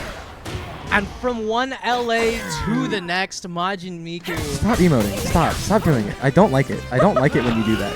You sit down with the setup with your PS5 controller, it steals the audio, and then you pop off like this. What are we doing? I'm mad. I'm angry. You know, there's a program you can install on your computer that makes sure it doesn't steal the PS5. I shouldn't have to do that. I shouldn't have to do that. The PS5 controller shouldn't do it. It just shouldn't do the thing that it does. It just shouldn't. You sound like my parents. Good. I love couch. Anyways, we're gonna have. Oh, dude, Emerald is not happy. He looks. Oh, he knows he could have won that. I can see him from over here. His head is in his hands. I feel so bad. Yeah. But like, this is something that I tell everyone. This is actually a video I'm working on.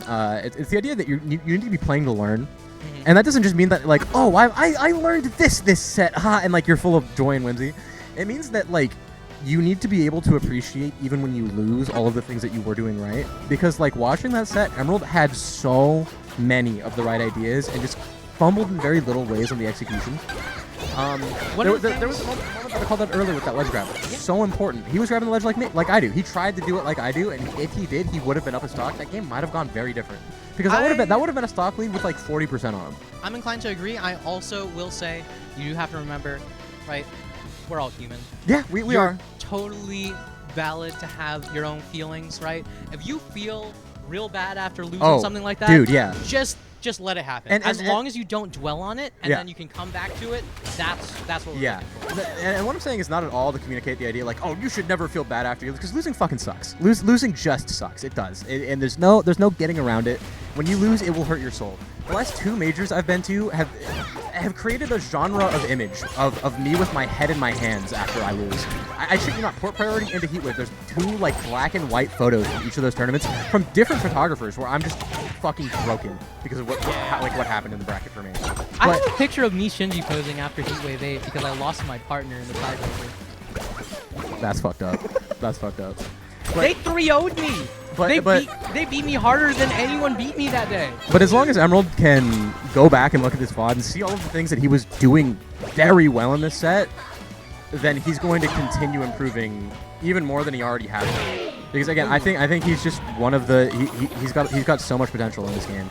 And as long as he keeps an open mind and lets his feelings be his feelings and then move on, be a goldfish, as I like to say, then he's going to go places. But that's not the set we're talking about anymore because we got a different one on the screen right now. Yeah, we got a different one. We've already I gotta ban the Galaxy screens. I hate them. Yeah, I mean, I'm turning that off for Grand Finals. You're not using that against me honestly, now. that's fair. The only thing about the Galaxy screens that I have a problem with is the Clown Rana one. I hate all of them. I don't like any of them. I think and some of the death effects too. They're so obnoxious. They're so like some of them covered the entire screen, yeah, and you just can't see for a second. I think some of them are a little bit too much. Like I think the continue and the game over ones, like those ones, absolutely not. Yeah. Not a fan. The Clown Rana one, genuinely actually cannot play the game if someone's playing it. Oh, I should make it a rule that you can't use custom Galaxy screens, but I have to use the Clown Rana skin and the Clown Rana Galaxy. Just to piss off Zero. I'm not coming. That's okay. I don't. Majin Miku, this is his first time being this deep in the bracket. I don't think he's gotten higher than 4th before. Yeah, but he's always had some really good. Yeah. As a player who, coming in from Louisiana, was #1 on their PR. Right? Oh yeah, he said something about like when he played me earlier. It's like #1 in SoCal versus #1 in Louisiana, or former #1 in SoCal versus former #1 in Louisiana. I'm like, all right, man. Yeah, I mean, He's got a stock lead right now, though, and it's game numero uno. He's got a stock lead. He's at 183%. I will say, I do think Orcane does very, very well in this matchup and has like some really, really egregious ledge trapping with the bubbles that just make it so annoying for Fleet to deal with. 202, by the way. Oh my! Did you see him get hit by the tornado? Oh my God! It's Hilder's fumbling it. Oh! It barely pixels. Starring Adam Sandler, and now we're evening it up. Yeah, I mean, like, the thing is, he had such a good... Did you say starring Adam Sandler? No, what are you talking about? Dude, Majin Miku's setting this... He's playing the corner game very well and getting these really strong F smashes. You gotta drop zone there. You have to. Yeah, I mean, like, the thing is, right now, Sealder's just hopping around, trying to find some way around Majin Miku. He's looking a little bit like Hubert here, but not going to die in the end. Spoilers if you haven't seen this. But right now, if has Majin Miku wins Miku. this set, does he transform into what Hubert transforms into at the end of that movie? Oh! No, what is... I don't know. I'm just asking questions. You're the one bringing up Hubert. I remember how that movie ends. Why do you remember how that movie ends? Because it's a fun watch. Duh. I didn't enjoy it. My ex-girlfriend was Adam Sandler's cousin. How far away? First. Wow. Yeah. That's pretty close. Yeah.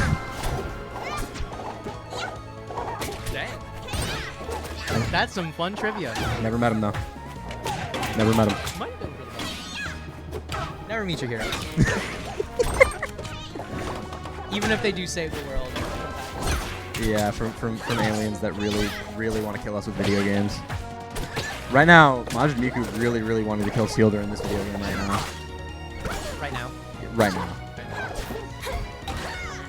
Yeah, but, I mean, look at this now. That's a great floor hug to get the villain knockdown there. Up air coming in from Sealder, going to get Majin Miku off stage. Another one of these nairs puts Majin Miku in a terrible position. This is the Orcane skin I used to use. Dude, I hate the Wolf Galaxy skin, the Galaxy screen so much. Ooh. You see, one of the things about the Galaxy screen, you might hate it. That's one of the less intrusive. I know it's That's I know it's less intrusive. It's just so unbearably lame. No, the point that I'm making, right? The fact that the Wolf Galaxy screen is one of the less intrusive ones is a problem. Oh, yeah. The more intrusive ones are just obnoxious. I can't stand them. And I hate that you can't turn them off client side. You could turn off custom colors client side in Rivals 1. Yeah, but you don't get to do... You don't even get to do custom colors in this You don't get to do diddly squat. Well, you can do custom colors in this game. You just gotta download an EXE from Shi. Our goat Jinping. Ooh, Sealder looking mighty communist with the setup right now. Dropping some very comrade-like nairs off the side. Yeah, I mean, I'm starting to feel like these nairs are for everyone. Sealder is playing like a threat to capitalism right now. He is playing pretty well. He is playing very well. Oh, this is a big combo. Oh, dude, I wish they would give Orcane bouncing fish. Oh, dude, do you see the special get up animation? See what it kind of looks like it. Oh, that was a disgusting down air. There's oh, he's eating mid-set. Kyle, cut to that. Kyle, cut to him eating. Oh, we missed it. Dude, he does not give a frick. Dude, he don't even give a fuzz. He's munching mid-set. Mid-set munch? Bro. Do I have to be here? No. You're choosing this, man. You're locked on this couch with me until this set is over. Oh Lord, Jesus Cristo, Dios mío. Oh, Dios mío. You are lucky that I'm not French. This is an awesome. Oh, my God. That roll cancel F. I don't know how to do that. I genuinely do not know how to do that, and my Orcane is so good, and I have no clue how they do that. I said one thing in Spanish. I got like 4 people repeating it back to me. That's right. ¿Dónde está la biblioteca? Oh my god, we got one back here. We got And another. Omar We is got online playing Rivals 2. We got the deck is not quite connecting. How do you not have it on Do Not Disturb? This isn't my computer.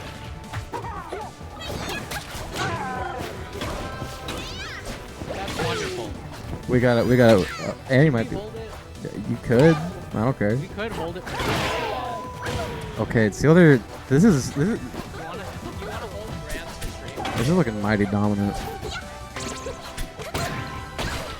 It's up to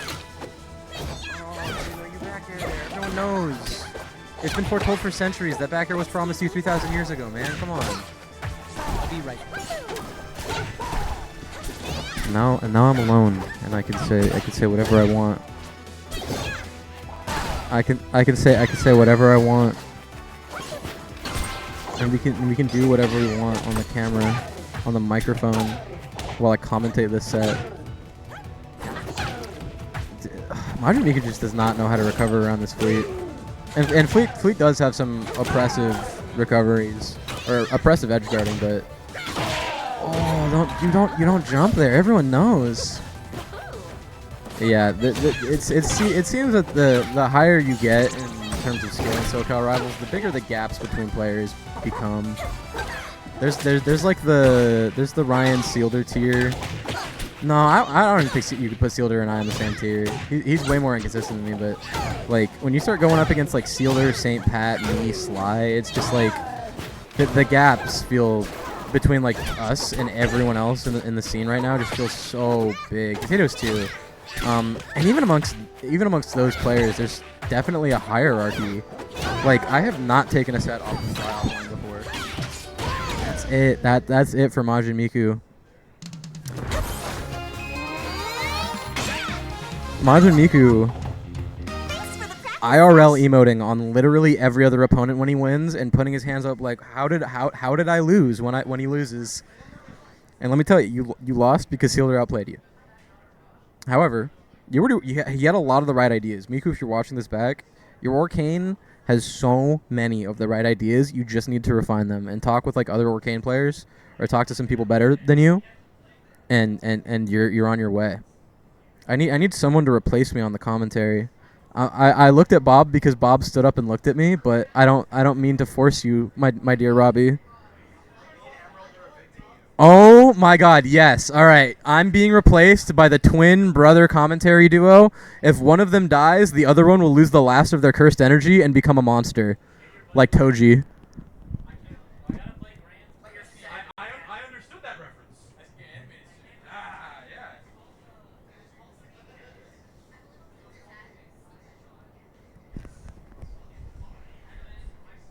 What's good, SoCal? We got grand finals. This is a classic. Who's Ryan playing? Sealder. Durai and Sealder. Oh yeah. Okay. Their last set was pretty great. Last set was pretty good. It was pretty yeah. heartbreaking. Let me open up Twitch chat. Do we have anyone?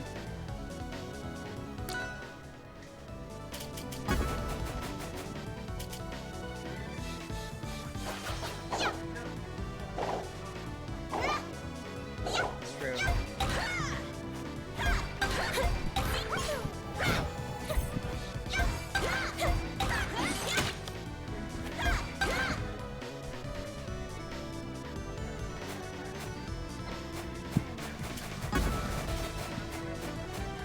I've been sleeping like 6. Right? What? Wrong. What do you mean wrong? How many hours are you awake? Oh, like Wrong. It's less. Alright. Lucky Jake, who do you got? I don't know, man. Ryan's been playing pretty good, so we just have to see if Sealder's got it in him for 2 sets. But knowing him, he definitely does.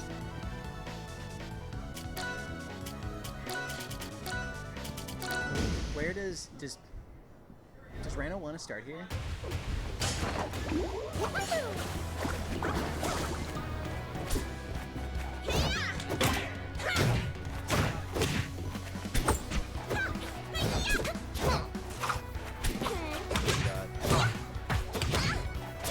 Chase, back air.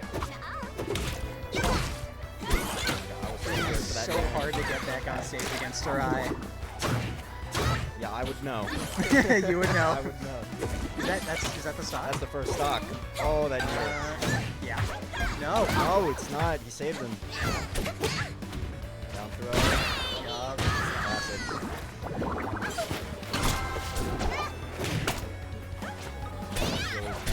In their last set, Sealder was playing catch-up basically every game. Not impossible for him at all. Absolutely. He's got that endurance factor. So you just got the ledge. Throwing them diagonals right there. That's really going to be the difference here. 2 diagonals better. It's a back area, sir.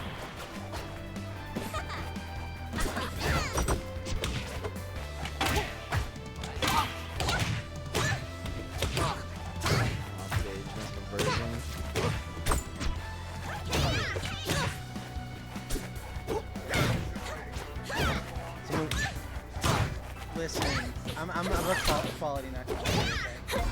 Yeah. Let's use that up smash right there. Awesome. Please. All the parries. I don't think that's gonna kill. Just gotta make it down. Needle fair. That's Catch the nair.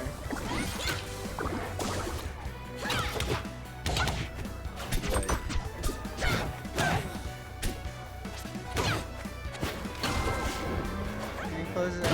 Yeah, it's gonna be the stock.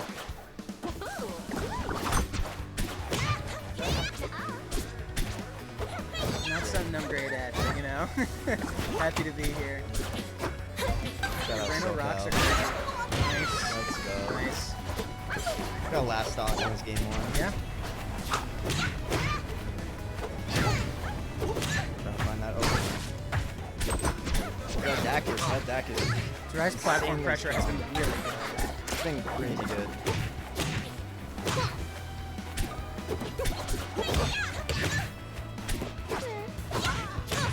That can be it. Doesn't go for the up smash. That's what they're making back. Nice. Now all 3 stocks with up strong. Yep. He's getting a lot of mileage out of that. What was that? That is the jump scare. They just patched it in a few hours ago. This is true. Yeah, will happen if Dry wins. And it will get worse. We're going to Tempest Peak game 2. Who do you think this stage favors? I feel like probably favors Fleet. Side blasting so far away. And like, it's super easy to control the whole stage. Those platforms can make the difference. Depending on their position. Rano does have some pretty good texture. Short hops and no impact when on the lower platform. Excuse me. Yeah. Zetter also has something similar with full hops on the higher platform.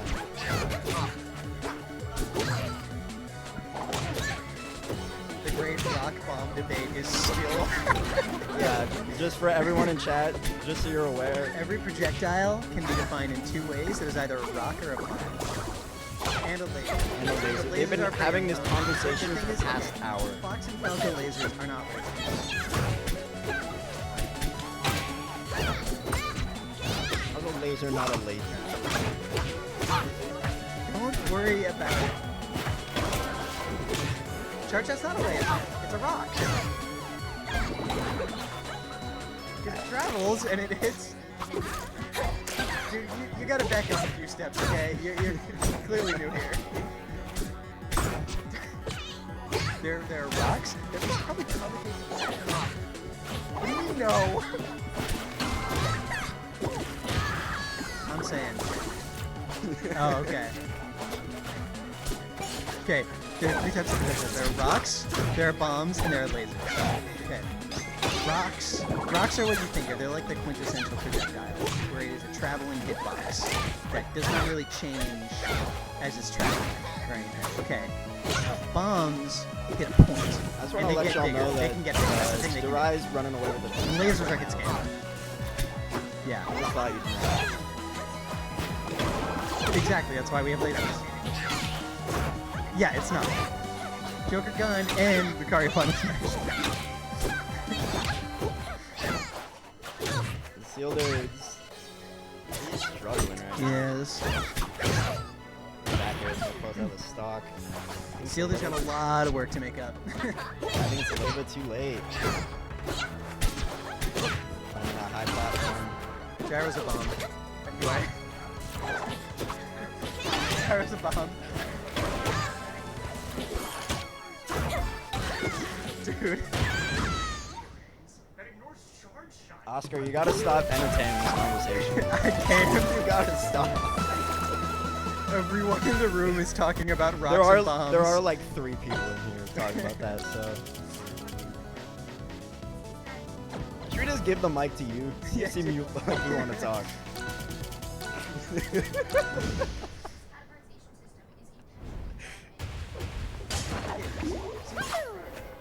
I don't agree with this counter pick, I'm gonna be honest. Yeah. Why would you have that as your You gotta try something different, I feel. Sealder seems We already talked about that. Flare Blitz is not a Alright, chat, projectile. I'm my best here. It's not a projectile. That doesn't... Oh, almost. This is a ledge right there. Alright, I'm disengaging. Thank you. Recovery. Sealder's gonna try and make it work. Up air, should be a back air. Down So are again. Kai's swords. There, that should be. I'm gonna commentate the match. You can't stop me anymore. Thank you. I'm so down. I need to be away from this. I have a stronger mental than you. It's true, it's true. I can tell you have to imagine. Shut the hell up.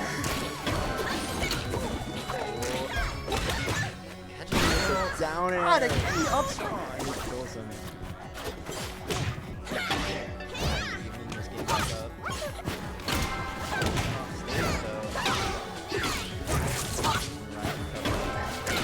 He's very solid, so.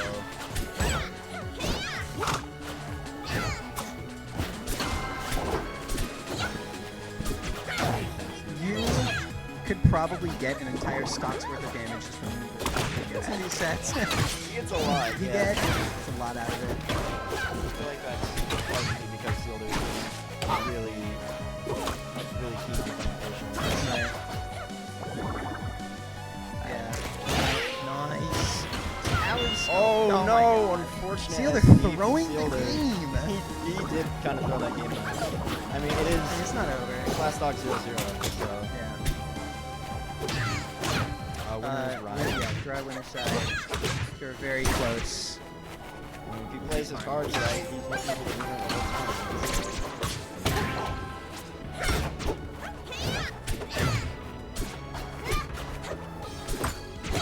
Sealder has been known to lock in on these last stocks. And this one he's not coming into with a huge disadvantage, so... Yeah. Oh, he's gonna do the same thing? He wants his edge card. He misses it. Okay, back here. No. He rips it a little bit too early. He's off stage. Is that death? Yeah, wow. Not even a crit. On board. Here's what. There's a long grand finals ahead of us. Yeah, these grand finals, for those who don't know, last like 10 hours. Yeah. Strap in, get yourself To be some fair, snacks. they only tend to last 30 minutes. Check back in with us Yeah, when they don't know what they're talking about. Going back to Jules.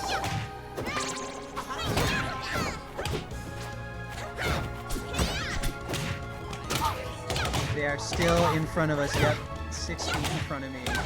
I'm still hearing the great. Wow. Flash with the nair. That was a That. cover though. Let's see, is he gonna? Really impressed by Sealder's player on the bubble off stage. Oh yeah. Yeah, it was way back aired in the last game. Okay, again, I'm in constant for sure. Yeah, definitely taking that level, which is awesome. It's like a single set for randos off stage, and bringing it to No, that is not stage.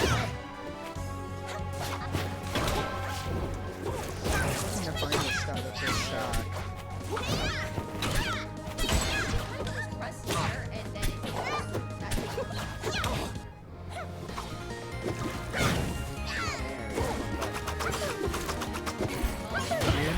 I do not care.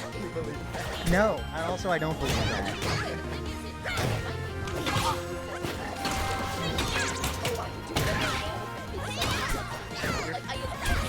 My favorite move in the game is Orcane Fair because you can kill me using it in that.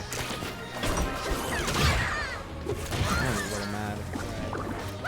To be fair, everyone Believe this guy. player in the venue has That's 2 people. Okay, yeah. Oh, in the no. stacked venue of hundreds that are regional. Yeah, no, every single player has lost an interaction if they try to go too ambitious for like Yeah, it's worth it. And so I'll continue to do it. yeah.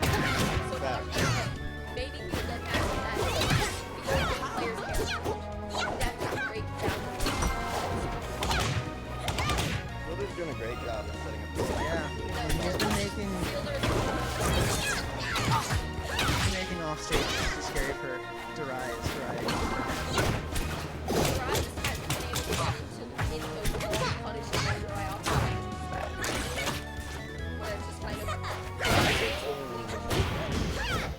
That's just like that. That's a reset. It's game 5. My commentator even looking at this. Dude, I'm not. I'm too busy talking about rocks and bombs.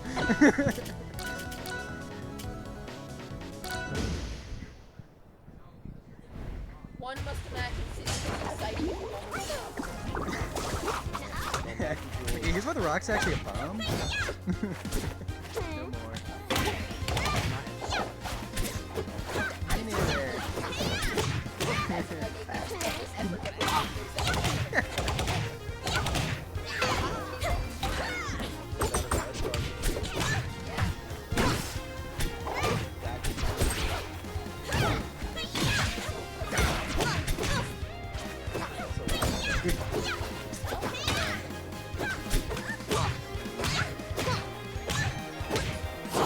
Oh my god.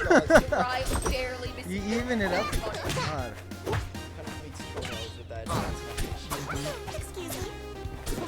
Any manicure. Shielder has done an excellent job adapting to the edge guarding that Threat's been doing to him.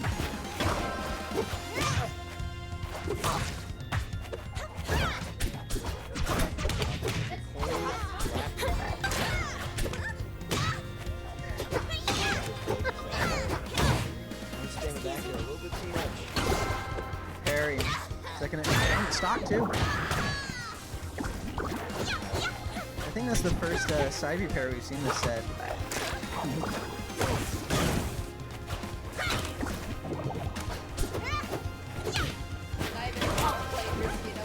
No. That's the stock? Yep. See, they're keeping it pretty even. Probably not super happy about that in this game 5.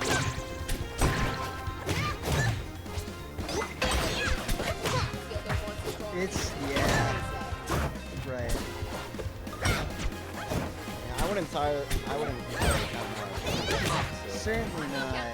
Don't count him out. We'd just he'd rather be in. Sealder's played long sets like this before. Yeah.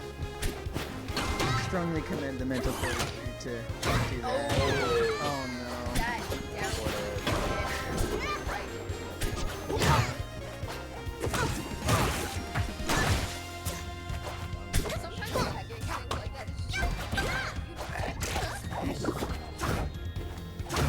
Punish.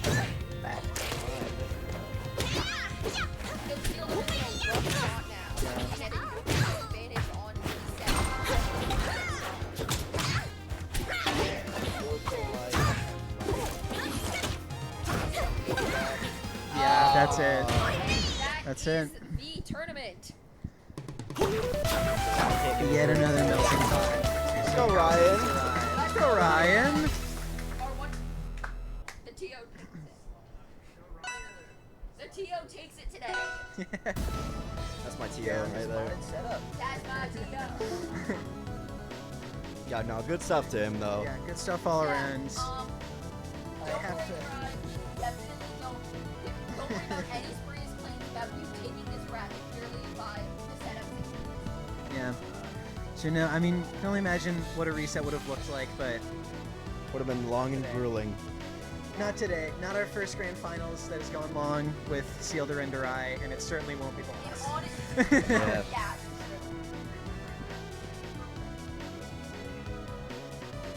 What is that sentence out of context?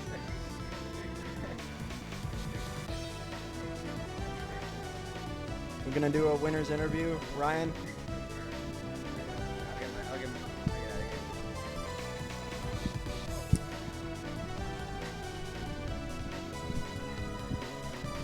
Oh, you're getting out, alright. Sup? So, taking it from the other side.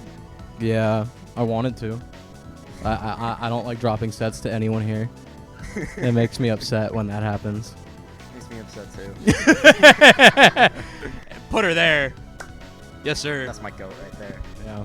No, good stuff though. Good stuff. Yeah, I'm finally happy to not. Those Sealder sets are so frustrating because it should be 3-0 every time. It just should be. Because you can see the start contrast. Like once I get to game 3, then I start like running in like a moron. I'm like, all right, well. Yeah. Game 5, I don't do that, and then I win. No, he doesn't play the passive in long game. He plays the I'm going to sit in the corner, and I'm going to wait for you to come hit my shield, and I'm going to shield grab you game. And then he does that, and then you can just see it in the games that I win. I get him in the corner, I wait for him to whiff a shield grab, and then I just destroy him. Because he's not changing the way he plays at all while he plays. Yeah. Pissing me off. How do you approach those hard punishes for Fleet? Because oftentimes you have really explosive punishes that can solidly take stocks, and with Sealder, you just really don't see that as often. How do you approach those? Floaties are hard to combo. If I'm not playing against a fast faller, it's just a different game. Rano versus Absa, that's like a -2 matchup for Rano because I just can't combo Absa. He just can't. She doesn't get hit by any of Rano's kill confirms. Every kill confirm that you have either sends Absa too high, or if she does literally no DI or like DIs away, then there's just nothing that you can do other than like rinse repeat her in the corner. Like that's like I think that Rano loses that matchup to Fleet.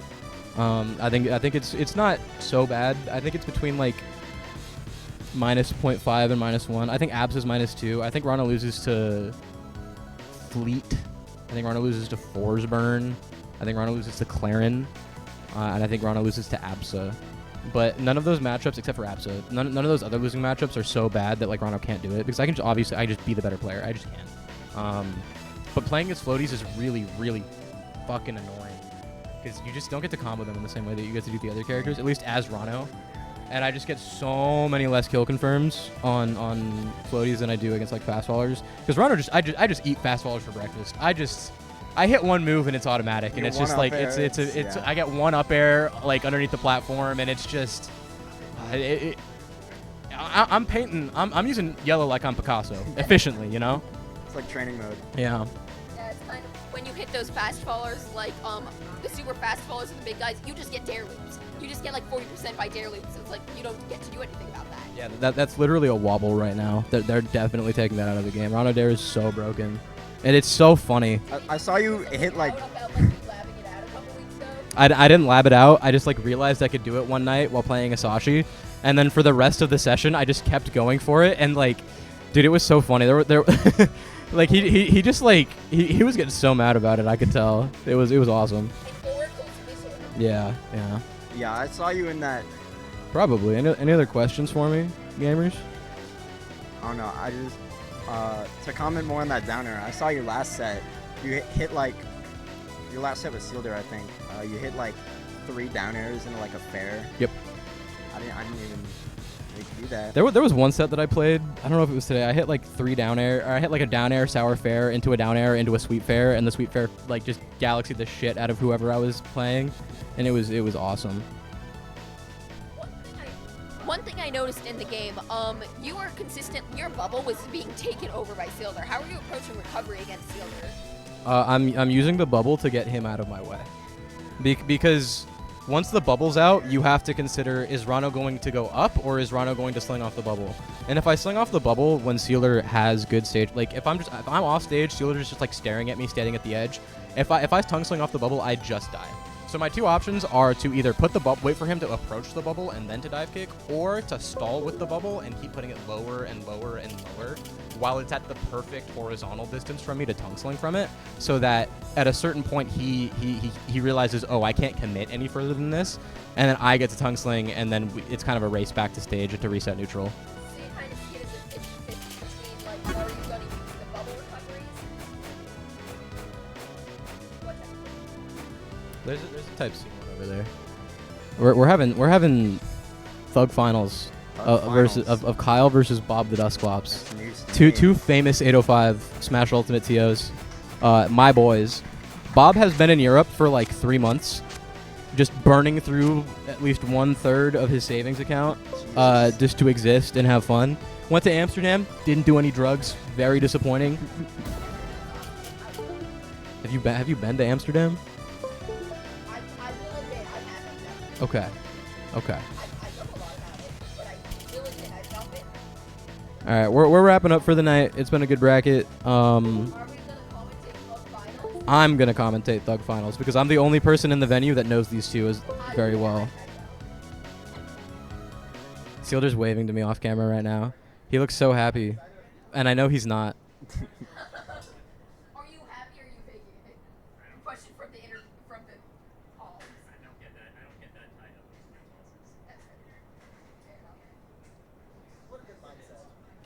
Yep. All right, we got Bob versus Kyle. I don't know if it's best of 5, best of 1. First of 5. First of 5. Kyle, Bob, it's a best of 1. It's a best of 1. It's best of 1 Thug Finals, and they keep fucking up the RPS. Emmy, I'm gonna when I get all this shit packed up, we're moking. I know you're out there. We're moking. Oh, do you think I earned a victory, Siggy, today? I don't think I earned a victory, Siggy, even though I won the tournament. I don't know. You were playing pretty dominantly, all things considered, so. Let me pull up the chat real quick. I mean, you ended the final event of the Season 2 PR. You literally, I get a victory moke, victory all right, type 1 if I get a victory cigarette tonight. Ethan, do I get a victory Siggy? I say he Ronald does. I think it's Ethan. I think Ronald Claren is like slightly I think it's more Claren favored than it is Rano. I think the situations where Rano like dicks on Claren come up a lot more infrequently than the situations that Claren gets to dick on Rano. Can this Sly dude stop talking? Is that Emerald's older brother? Yes. No, I love it when Sly talks. When Goat speaks, you sit your white ass down and you listen, young man. You know what? You listen. I think commentary is going to be here to stay for these events. I think we're going to start bringing the commentary stuff to Melting Pot too, because we got a Melting Pot like next weekend. Yeah. Yeah. Be sick. I don't think that many people are going to go though because it's during our off season. Yeah, I would have loved to go, but unfortunately, my parents are doing a Christmas party at our house. So I don't think Ethan's going to go to anything soon either, because he's going to LNBM, he's going to Genesis. I don't think he's going to pull up to like any monthlies. Yeah, because he's such a bum because he's like, nah, I'm not really concerned with like at all practicing in my region. I just want to win a major, which is a fine goal, but come to tournaments, you fucking coward. This is how you get this is how you get good offline practice, man. There's players here that are worth playing. Mr. I got fifth can't at imagine Heatwave. like only being able to play offline events after you like do like a 2-hour flight. Some random place you've never been to, like I don't know. Nah, man. Traveling somewhere is fucking awesome, and playing in a tournament is so awesome. great. I'm so excited for Evo next year. Evo was so great, seeing everyone. I'm so hyped to go to Evo next year, bro. I know you're gonna kick ass at Evo. Dude, there's so much time to get better in between. Oh, I was talking about this after your last one on stream. You were doing so many of the right things today, and I saw very like brief shining moments where you tried to grab the ledge like I do versus you and other people. You're improving a lot, and I know that like you definitely seemed upset after losing because losing fucking sucks. It just does. Yeah. I hate losing too. Like I'm the same way. There's like a genre of image now of me after a loss with just my fucking head in my hands. 2 majors in a row. There's pictures of me like that. Shout out Riley. But like there were a lot of improvements that I was watching today in your games, and I hope you can see that. Even though like obviously it's not the result you wanted, you're improving. You're getting better, and you're on your way. No. And I need you to go back and watch these sets I will. and look for those moments and hold on to them, because if you can like, it's okay to be upset. It's okay to like relish in that moment. But when it's said and done, and you can move past it, and you can look back at all the stuff that you did right, it's just the fast track to get it to becoming the best player you can be. And I really like truly from the bottom of my heart, I think you're on your way, man. I really do. Thank you, man. Alright. I think all things considered, like especially this week when I've been caught up with like I have finals at school next week, and the times I did get to play, I was playing like hot garbage. So being able to pull up and get a respectable 4th place felt good. Definitely respectable. It's gonna be an interesting PR. I have no idea what it looks like. I have no idea what it's going to look like. Yeah. Slide didn't qualify, which is fucking hilarious. That's awesome. Because I think he had losses to no one except Potatoes, which is so funny. But we're gonna go. We're gonna get out of here. We're gonna end the stream. If Kyle would hit the end stream button. Are we gonna do it? Goodbye, chat. Emmy, See we're gonna smoke SoCal. later. We're gonna smoke. We're gonna smoke.